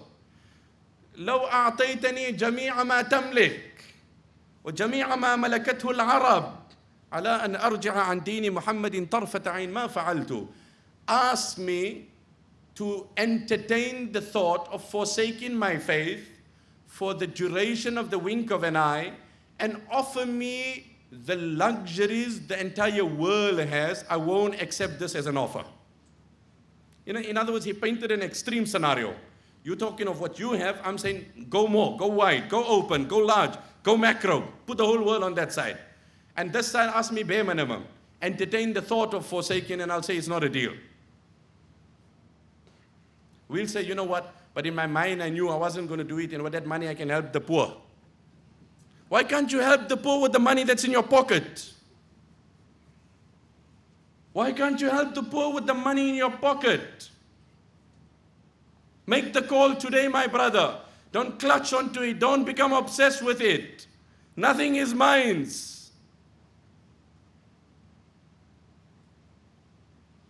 Sha'ataullah, Bukhari rahmatullah alayh, an orator like no orator, a public speaker like no public speaker.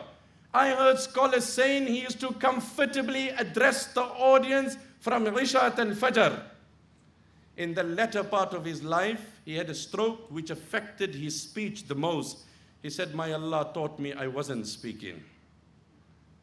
My Allah taught me I am not here because I want to be here. It's the sheer mercy of my Allah. Nothing is ours. Anyway, Abdullah ibn Huzafa radiallahu anhu says, I will not accept this as an offer. The king says, okay, bring the most beautiful woman. I'tuni bi malikati jamalil bilad. Miss World, if I may translate that phrase. Usher her into the room and then leave them for a moment together, and the obvious will happen. So she's ushered into the room. This is a young man, he's away from home. Temptation is at its peak. The most beautiful of women is put in front of him. She walks into the room and she is told to then undress herself. She then gradually undresses herself. After a moment of silence, there's a loud scream, there's an awful cry. Tasrukh, iftahu. Suddenly everybody dashes, opens the door. And okay, right, can we accuse him of rape, of advancement, of this? She comes out and she says words that made me cry when I read it. I read it in the writings of Ibn Jawzi rahmatullah alayh. She said, Wallahi ma yadri adhakarun ana am untha. Wa wallahi ma adri adkhaltumuni ala basharin am ala hajar. By Allah, this man doesn't know if I'm a male or I'm a female. And by Allah, I don't know if he's a human or a stone. By Allah, this man doesn't know if I'm a male or a female. We will know what nationality she is. You can just see from her nose. You can see she looks like, from her hands you can see she's in veil, but you can see she's young. My brother, have I only got this venom throwing out from my eyes? Have I only got this poison going out from my eyes? I cry sometimes to my Allah and I talk to Allah. Oh my Allah, when will my life change? Oh my Allah, when will my attitude change? Oh my Allah, when will it be that a sister passes by and I don't harbor a nasty thought? Oh my Allah, when will it be that I don't have a fantasy for the woman across the road? Oh my Allah, if this woman who comes so modestly clad and speaks to me, asking an aspect of deen, if you have to unveil to her how dirty my heart is, perhaps the earth will split and swallow her if she has to know how evil I am, my Allah. By Allah, he knows not if I'm a male or a female, and I know not if he's a human or a stone. The king says, okay, we'll kill him. So two innocent Sahaba are brought prisoners. A pot of oil is burnt, and they are hurled in, and they are burnt. And then Abdullah ibn Huzafa is taken. As he's going, he starts crying. So the king says, okay, looks like now we've got him thinking, and he's changed his mind. Bring him back. He's brought back. You're crying, change of mind. He said, my Allah gave me such pleasure in obeying him now. What did I say? You do it, and then you see the pleasure, the excitement, the happiness. The ultimate is just not to obey your Creator, but to cherish his obedience. That's it, my brother. You bring me a glass of water. He pulls his face up and he goes and he brings it.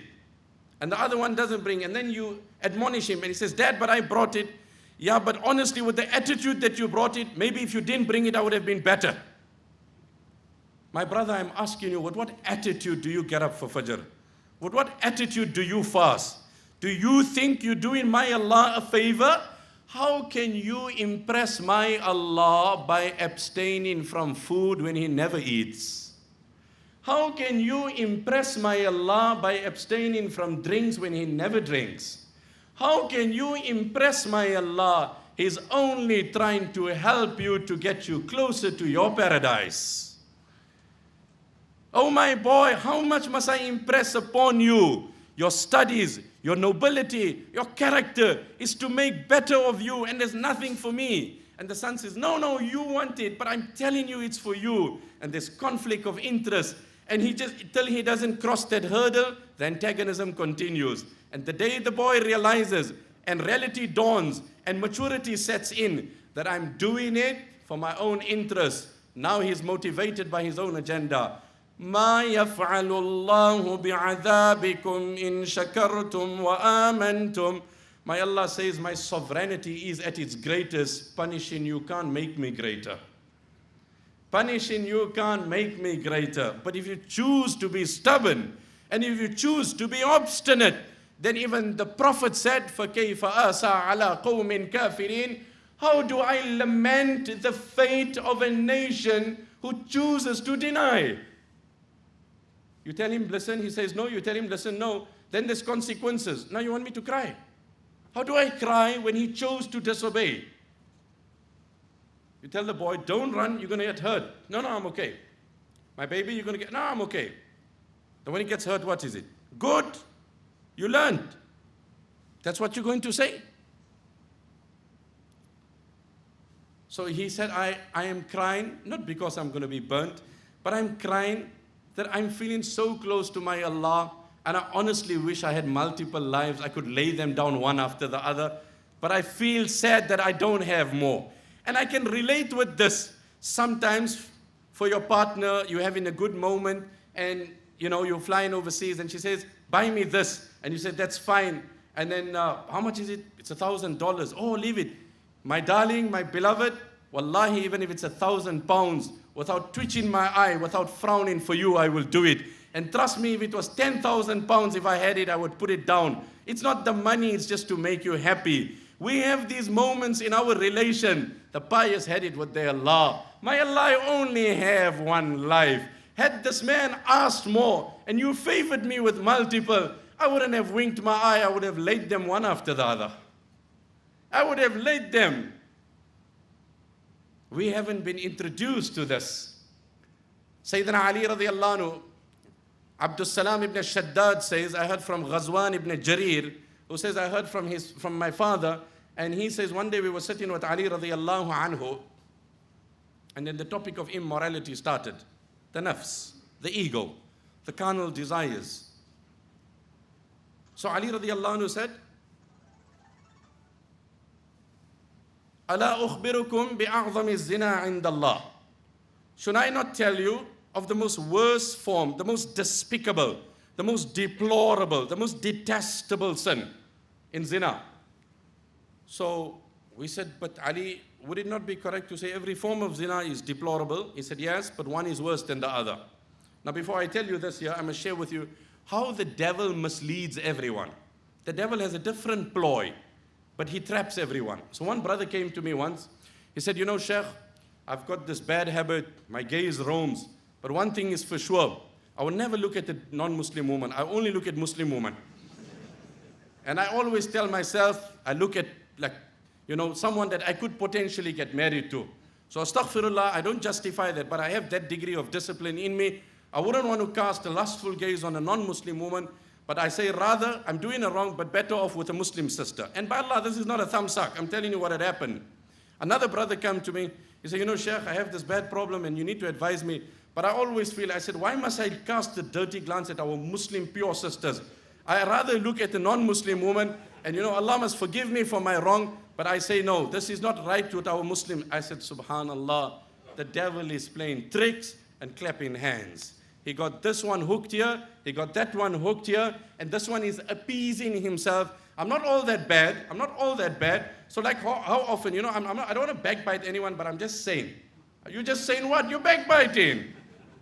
Look here, it's not here to badmouth anyone. Astaghfirullah, I'm not saying I'm better. It's not a holier than thou attitude. But just as discussion, you know, that brother is really amazing, he's wicked. What's that, my brother? You are sugarcoating it. So today, if you look at all your pediatric medicine, everything is sugar-coated. The child wants the sweetened medicine. That's what you do. It's the same thing, but what happens is when you sweeten it, it compromises. The more bitter, the better. The more bitter, the better. That's what we know and what we learn.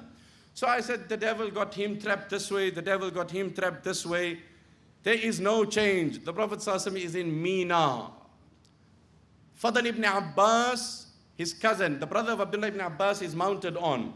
A woman from the Khath'am tribe comes. She was a woman, young and beautiful. And she comes to ask a question to the Prophet ﷺ. So Nabi ﷺ took the neck of Fadl ibn Abbas, lawa unuq al-Fadl, and said, Fadl, look that way.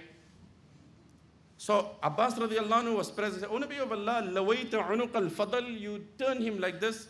My Habib sallallahu alayhi wa sallam said, رأيت شابا وشابة فلم آمن عليهم الشيطان. I seen a young man and a young woman common at one venue. I did not consider them immune from the devilish influence.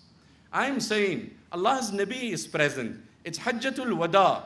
It is the combination of nobility to perfection. There couldn't be a better venue, a better person, a better thing. And today the slogan is, our hearts are clean. Our hearts are clean. I don't have evil intentions. My brother, you can sit by fire and maybe not get burned, but you'll feel the heat. You will feel the heat. And one day you'll be burnt. Anyway, Sayyidina Ali radiallahu anhu said, إِنَّ أَعْظَمَ الزِّنَا عِنْدَ اللَّهِ أَن يَزْنِ الرَّجُلِ بِزَوْجَةِ الرَّجُلِ الْمُسْلِمِ. The worst form of zina is that you make zina with a Muslim married sister. He said that's the worst form of zina. Why? You're supposed to be a guardian to her protection. You're supposed to be protecting and safeguarding her. You've violated the boundaries of protection. You've showed no regard to that, and on the reverse, you've perpetrated the offense. And then the Prophet, and then Sayyidina Ali radiallahu anhu said, إِنَّ النَّاسَ يُرْسَلُ عَلَيْهِمْ يَوْمَ الْقِيَامَةِ رِيحٌ. On the day of Qiyamah, this foul smell will be unleashed on the occupants of hell. Allah save us. And it would be so unpleasant that it would become unbearable. They will block their nose. Suddenly a person will call out and say to them, هَلْ تَدْرُونَ مَا هَذِهِ الرِّيحَ الَّتِي آذَتْكُمْ. Do you people know where this foul smell is coming from? They will say, no, we don't know. إِلَّا أَنَّهَا قَدْ بَلَغَتْ مِنَّا كُلَّ مَبْلَغ. But it has really hurt us and we cannot bear it any longer. Then Sayyidina Ali radiallahu anhu said, it would be said to them, أَلَا إِنَّهَا رِيحُ فُرُوجِ الزُّنَاتِ الَّذِينَ لَقُوا اللَّهَ بِزِنَاهُمْ وَلَمْ يَتُوبُوا مِنْهُ. This is the foul smell from the private organs of the males and the females who indulged in zina, and this is causing this discomfort that every dweller of hell will hate them because of this pain. 2 incidents inshallah and some concluding advices. Ibn Jawzi rahmatullah alayhi makes mention of a man. He was walking, one about a pious woman and one about a pious man. We are living in an atmosphere of sin and vice, immorality. How do we address the issue? How do we move on forward practically? Anyway, this man is walking and suddenly his gaze falls on a woman. He's drawn towards her like a magnet. I don't think you have to explain that. It happens more than often. He couldn't contain himself, so he decided to put pen to paper. And when a man wants to praise a woman, your wife will tell you what you said to her. On the reverse, one of my scholars used to say, when does a woman praise her husband? 2 times. One is before she's married to him. You know who I'm getting married to? You know who I'm getting married to? He's the dean of the faculty at that tertiary institution. You know that prominent scholar? I'm getting married to him. She praises him before she gets married. And the next time she praises him, when his funeral leaves the house.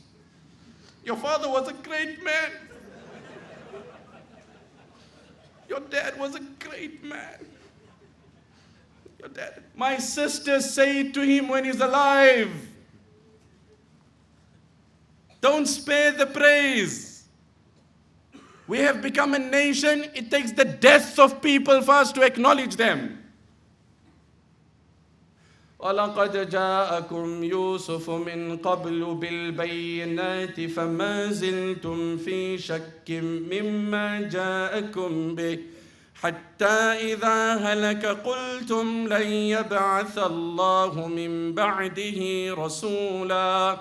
You know, I have this, brothers, when I'm reading Quran, I'm a wicked man, and I'm not saying this here to generate any acknowledgement. I know my sins, and it's just the mercy of Allah, and I ask Allah by His kindness not to deny me and deprive me of what He's given me because of my vice. But I always identify with one quotation of Abdullah ibn Abbas, radiyallahu anhu. He said, إِنِّي لَآتِي عَلَى الْآيَةِ فَأَوَدُّ لَوْ أَنَّ النَّاسَ جَمِيعًا عَلِمُوا مِثْلَ الَّذِي أَعْلَمُ. He said, I'll be studying an ayah, and I get so engrossed in this ayah that I have this desire. I wish the whole world could join me today in this lesson of this ayah and equally could see the depth of this verse like how I'm seeing it. And really sometimes when I'm studying in the late hours of the night, and I'm so engrossed in it, and I enjoy it by Allah so much, and I say, Ya Allah, I look out of the window, it's late, it's 11, it's 12, and it's dark, and all is sleeping. And I say, Ya Allah, I wish I could scream out to the world. I wish I could scream out to the world what you have said in this ayah. وَلَقَدْ جَاءَكُمْ يُوسُفُ مِنْ قَبْلُ بِالْبَيِّنَاتِ فَمَا زِلْتُمْ فِي شَكٍّ مِّمَّا جَاءَكُمْ بِهِ حَتَّى إِذَا هَلَكَ قُلْتُمْ لَنْ يَبْعَثَ اللَّهُ مِنْ بَعْدِهِ رَسُولًا كَذَلِكَ يُضِلُّ اللَّهُ مَنْ هُوَ مُسْرِفٌ مُرْتَابٌ. 24th juz, Surah Mu'min. The pious believer, Rajulun Mu'min, Hizqeel, according to narrations, he said to the people, when Yusuf was present, then you didn't value him. But when he went on, and this is mentioned in the footnotes of Tafsir Uthmani, you said, we will never see a man like him again. You will never see a human like him. حَتَّى إِذَا هَلَكَ قُلْتُمْ لَنْ يَبْعَثَ اللَّهُ مِنْ بَعْدِهِ رَسُولًا. The point that is mentioned in the footnotes of Tafsir Uthmani, it took the death of the man for you to treasure him. So we were just talking on that note where, unfortunately praising a man before you're married and post his death. We need to share kind words while we live in. And if we start sharing kind words to one another, then we won't walk out of our house hungry for the praises of the opposite gender. So when a sister passes a comment to me, I'll feel offended. I'm married, what do you mean? And when somebody makes an advancement to my sister will say, back off. I'm married and I'm beautiful to my husband, that's good enough. But the problem is I'm not telling my wife and she's not telling me. So we are going out as thirsty and hungry people. And then we feel flattered and inflated and acknowledged by one polite smile, which is also diluted and polluted with some other agendas. Today in the corporate world, how common a slogan that a woman has to sleep her way up to promotion. It's a sad reality. In the corporate world, a woman has to, on the global stage, on the macro level, it's not skill and competence. And then with the forked tongue, we want to talk of empowering women, liberating women, yet we're enslaving them for our passions and desires. And we're subjecting them to promotion on these grounds. We differentiate in monetary returns. And with a forked tongue, we want to chant the slogans of liberating and empowering women. Oh my Lord, what a sick society have we entered into, my Allah. Open our eyes, oh my Allah, that we see the truth as correct and the sin as incorrect. So anyway, he's seen this woman, and long story short, he decided to put pen to paper. And he dropped her note. Today you'll drop her an SMS. What did he say? قَدْ كُنْتُ أَحْسِبُ أَنَّ الشَّمْسَ وَاحِدَةٌ وَالْبَدْرَ فِي مَنْظَرٍ بِالْحُسْنِ مَوْصُوفُ حَتَّى رَأَيْتُكِ فِي أَثْوَابٍ ثَاكِلَةٍ سُودٍ وَصُدْغُكِ فَوْقَ الْخَدِّ مَعْتُوفُ فَرُحْتُ وَالْقَلْبُ مِنِّي هَائِمٌ دَنِفٌ وَالْكَبِدُ حَرَّى وَدَمْعُ الْعَيْنِ مَذْرُوفُ رُدِّ الْجَوَابَ فَفِيهِ الشُّكْرُ وَاغْتَنِمِي وَصْلَ الْمُحِبَّ الَّذِي بِالْحُبِّ مَشْغُوفُ. I don't want to elaborate, time is up now, and much has been said. Long story short, he says, all my life I believed there was only one sun and one moon till I seen you. All my life, I believe there was only one sun that rises and one moon, till my gaze fell on you, and I find that you simultaneously embody the sun and the moon. Wow. Wow. A man, when he wants to thrill, حتى رأيتك, until I seen you, في أثواب ثاكلة, clad in your beautiful choice of clothes, وصدغك فوق الخد معتوف, and to compliment your beauty, that smile on your forehead, I was literally blown away. فرحت, I moved on, والقلب مني هائم, but my heart stayed behind. My heart stayed behind. Many of our hearts are overseas roaming. They never got back from that business trip to China. I'm going for business. What business? Not your business. Okay. I'm going for business. What? Not your business. All right. Okay, brother. My brother, wallahi al-azim, wallahi al-azim, wallahi al-azim. If you went and you made zina and you made 5 containers and you made $500,000, nay, add more zeros and make it millions, that wealth is bereft of goodness. It's devoid of barakat, because all that money caused one zina in your life. Caused one zina in your life. Love hand to mouth and meet your Creator with a pure life.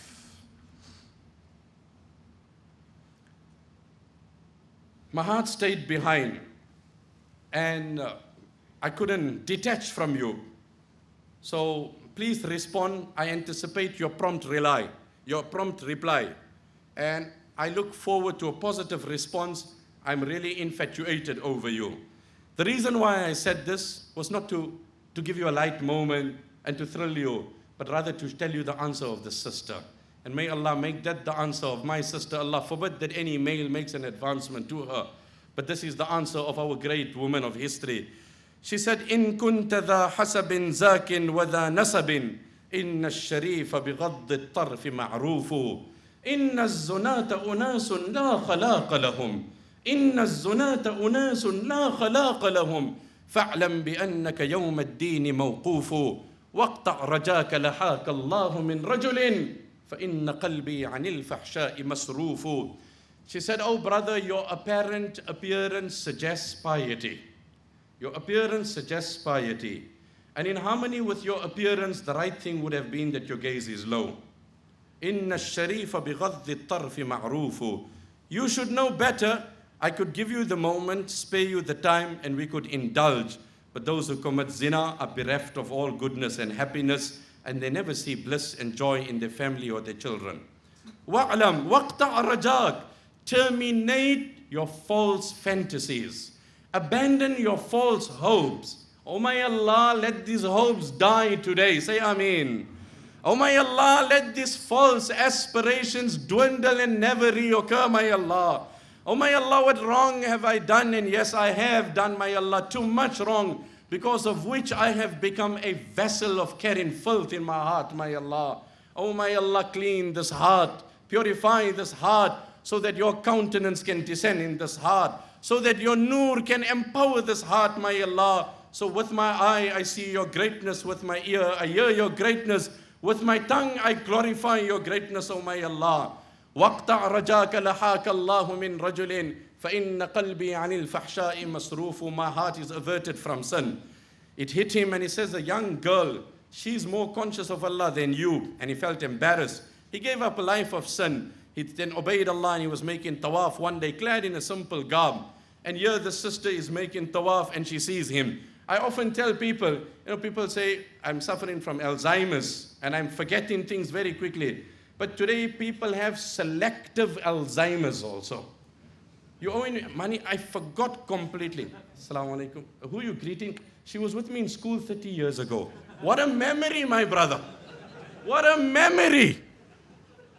But you said now, last week we struck a deal and you forgot you owed me money a week ago. My word, this girl has matured and she's a mother of 2, and you were together in grade 3 and your eye made a spot-on recognition. I call it selective Alzheimer's.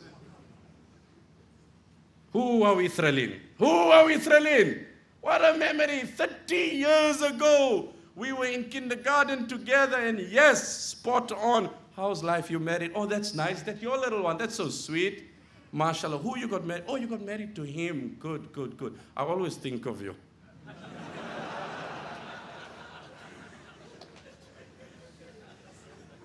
Oh, my Allah, change my life. Oh, my Allah, change my direction. Oh, my Allah, change my vision. Oh, my Allah, let my eyes open. Oh, my Allah, let me not die like this. My Allah, let me not die like this. Can the dynamics of my prayer change from tonight? 80% of my dua is he owes me and I owe him, and I want this and I want that. And in the tail end, there's a bit of spiritual needs that are just blended in, and the dua is wrapped up. Can I start off with my spiritual needs, make that the focus and the be-all, and in the end, just bring in whatever material needs I have. Allah, I am living on this world, and I have to live, and I have certain needs and necessities and amenities, and I ask of you to sustain and preserve and protect. Can I change the dynamics of my prayer? So he's making tawaf, she's making tawaf, she spots him clad in the simple clothes. She says, Hallaka fil mabah. Brother, I'm ready to get married to you. Would halal nikah be an option? He said, sister, that was an option before I was introduced to the beauty of Allah. Now that I've tasted that, haram and halal, I'm clean from both. قد كنت أروم ذلك قبل أن أعرف الله وأحبه والآن قد شغلني حبه عن حب غيره. So she said, that's great. I'm at the Kaaba. I won't speak a lie. I didn't want to get married to you. I was impressed to see your piety. And the only motivation of my question was to ascertain your spiritual level. I wanted to say, in your stage of climbing, where were you? And I'm great to know you reach in heights. And that's so great. And then she said, فَطُفْنَا فَلَاحَتْ فِي الطَّوَافِ لَوَائِحُ فَطُفْنَا فَلَاحَتْ فِي الطَّوَافِ لَوَائِحُ غَنِينَا بِهَا عَنْ كُلِّ مَرْعًا وَمَسْمَعِي.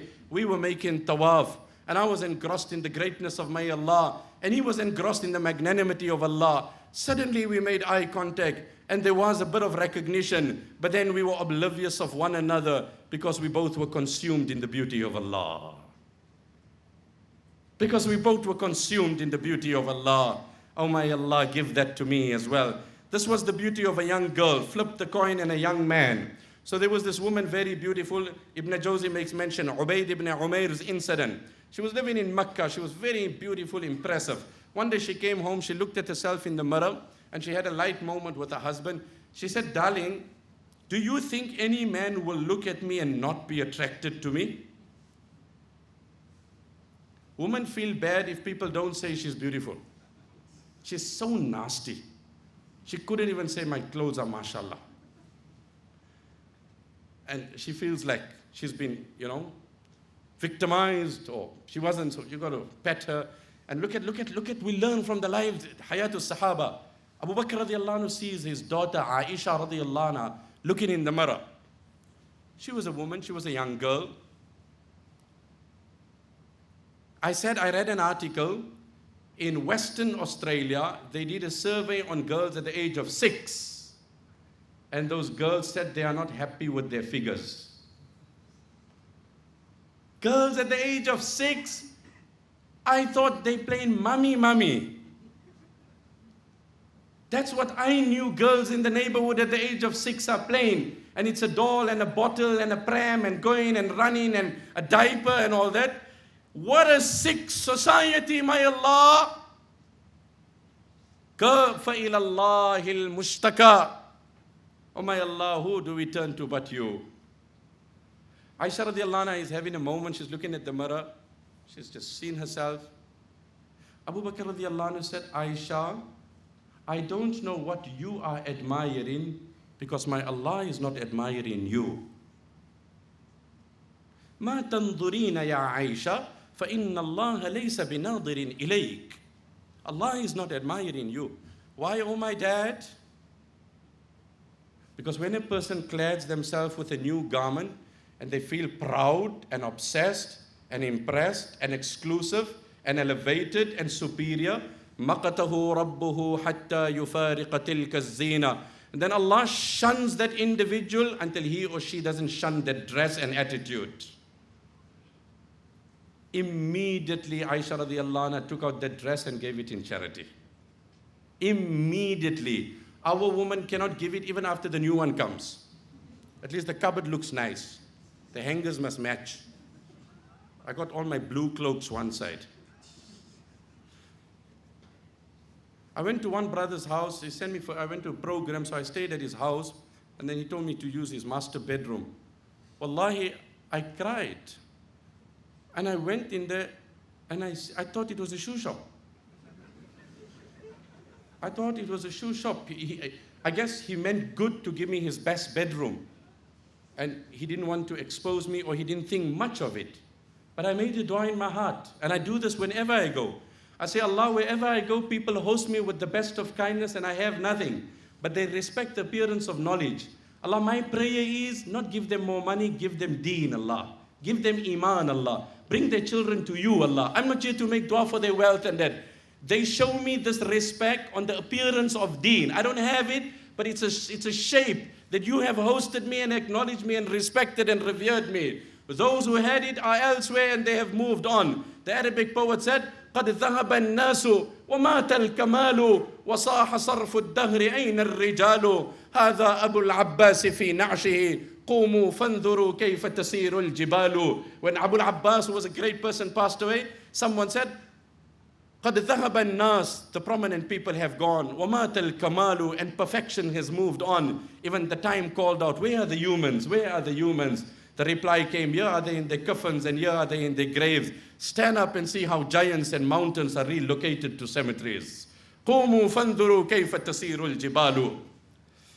So anyway, she came home, she asked her husband, do you think any? He said, of course, I know of a man by the name of Ubayd ibn Umair. He will never fall prey to your beauty. He said, give me the chance, I will mislead him. I will end on this, inshallah. He said, go, you have my permission. He leaves, she leaves.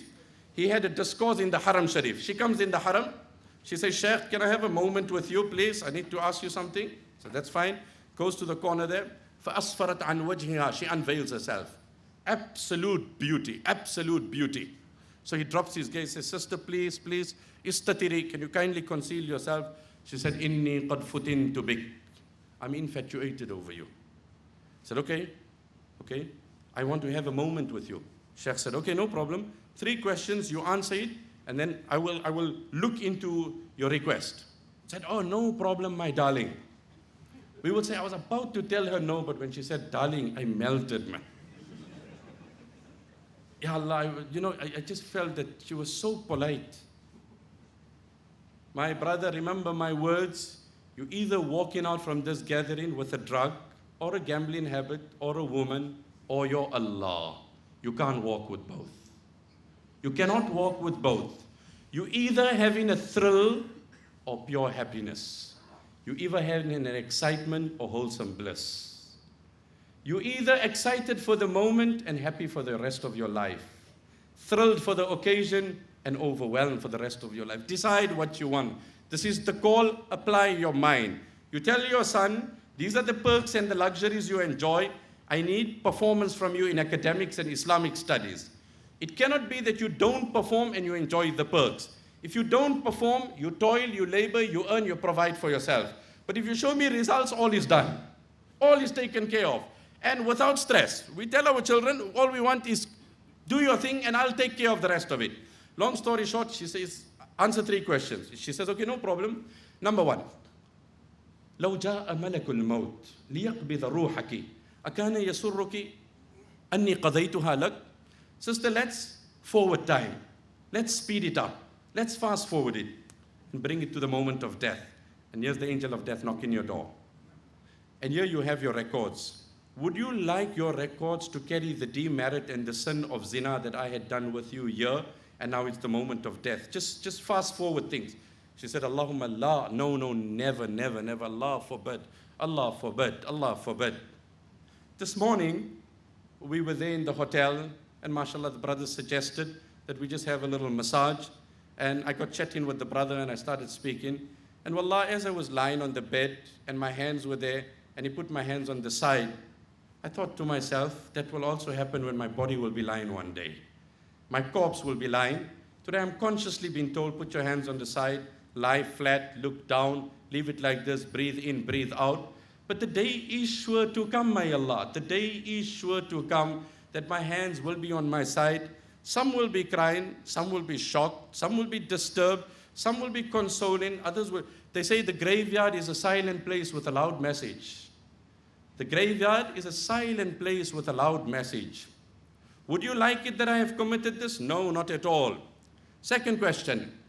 لو أدخلت قبرك وأجلست للمجلس مسألة. You are lowered into your grave, the angels appear, reckoning commences. Would you like to know that you have committed this act? Allahumma la, never, never. Third question, Ji abik, you appear before Allah and your scales are brought. Would you like that on your evil scales this is carried? She said, no. He said, listen now, sister, ittaqillah. Fear Allah. You're a good woman coming from a noble house. Allah has favored you with everything. Don't throw your ni'mats away. Don't abandon what Allah has given you. Preserve your relation. Fear Allah and change your life. She comes back. The husband says, what happened? Did he fall prey? She says, Anta battal wa nahnu battalun. My husband, you wasting your life and I'm wasting my life. فَأَقْبَلَتْ عَلَى الصَّلَاةِ وَالصَّوْمِ وَالْعِبَادَةِ. And then she devoted her entire life to worship and piety and virtue. And the husband used to even say, now, what happened to Ubayd ibn Umair? My wife used to be a bride for me every night. She's now become a monk. I just told her that, you know what, he won't fall prey. But now suddenly she's not making hello to me also. She's changed the whole focus of her life. These are my last two words to you. And I say it to you because you have studied the fiqh of Ash-Shafi'i rahimahullah. I pray for him so much that you possibly know not, because I am one of the most fond people of his poetry and his advisors. He said, Sahibtu Sufiya. I stayed with many pious. And I had the company of learning and drawing from the knowledge of great giants. And I can summarize all my knowledge and my information and my wisdom that I've acquired from all the pious in 2 words. Oof. Just the thought alone gives you a shiver and makes your hair stand. A man like Ash-Shafi'i, who left a legacy, who left a school of thought, who authored 200 books, who was one of the poetic people of his time, he said, I sat with them all, I learned from them all. I summarize my stay with all the scholars to 2 words. Number 1, al-waqtu sayfun. Al-waqtu sayfun. In qata'tahu aw qata'ak. Time is a sword. Either you cut it or it chops you. Time is a sword. Time is a sword. It's going, my brother. It is going. It's happening. It's moving. Yes, the year has turned. And we see the presence of a new Ramadan. Yes, I'm over the 30 mark. And for some, I'm over the 40 mark. And for some, am I a grandfather? Am I a father? Has this happened? Has this boy shot up? Yes, it has happened. The first thing I learned, time is a sword. Either you cut it or it chops you. And number 2, وَنَفْسُكْ إِن شَغَلْتَهَا بِالْحَقِّ أَوْ شَغَلَتْكَ بِالْبَاطِلِ. Either you engage it in Allah's obedience, or then it engages you in Allah's disobedience. Either you say, I'm reading Quran, or then your ego says, I'm going on the net. Either you say, I glorify Allah, or then your ego says, I'm popping a pill. But there is no in between. Either you engage in it, or it is engaging you. That is the harsh reality. Someone said it very beautifully on the note of time. The past is history. The past is history. The future is a mystery. The present is a gift. That's why they call it a present. Why do they say it's present tense? Why? Because it's a present. It's a present. Nature has given you a present. You are walking out here, my brother. We say, as you leave out, there will be a gift bag. Make sure to collect your gift bag. There will be a complimentary voucher. There will be a CD. Walk out with your gift bag. And it's a gift given to you by Allah. And what do the world call it? They call it the present tense. Why do they call it the present? Because it's a present. As they say, aspire to inspire before you expire. Wa akhiru da'wana alhamdulillah.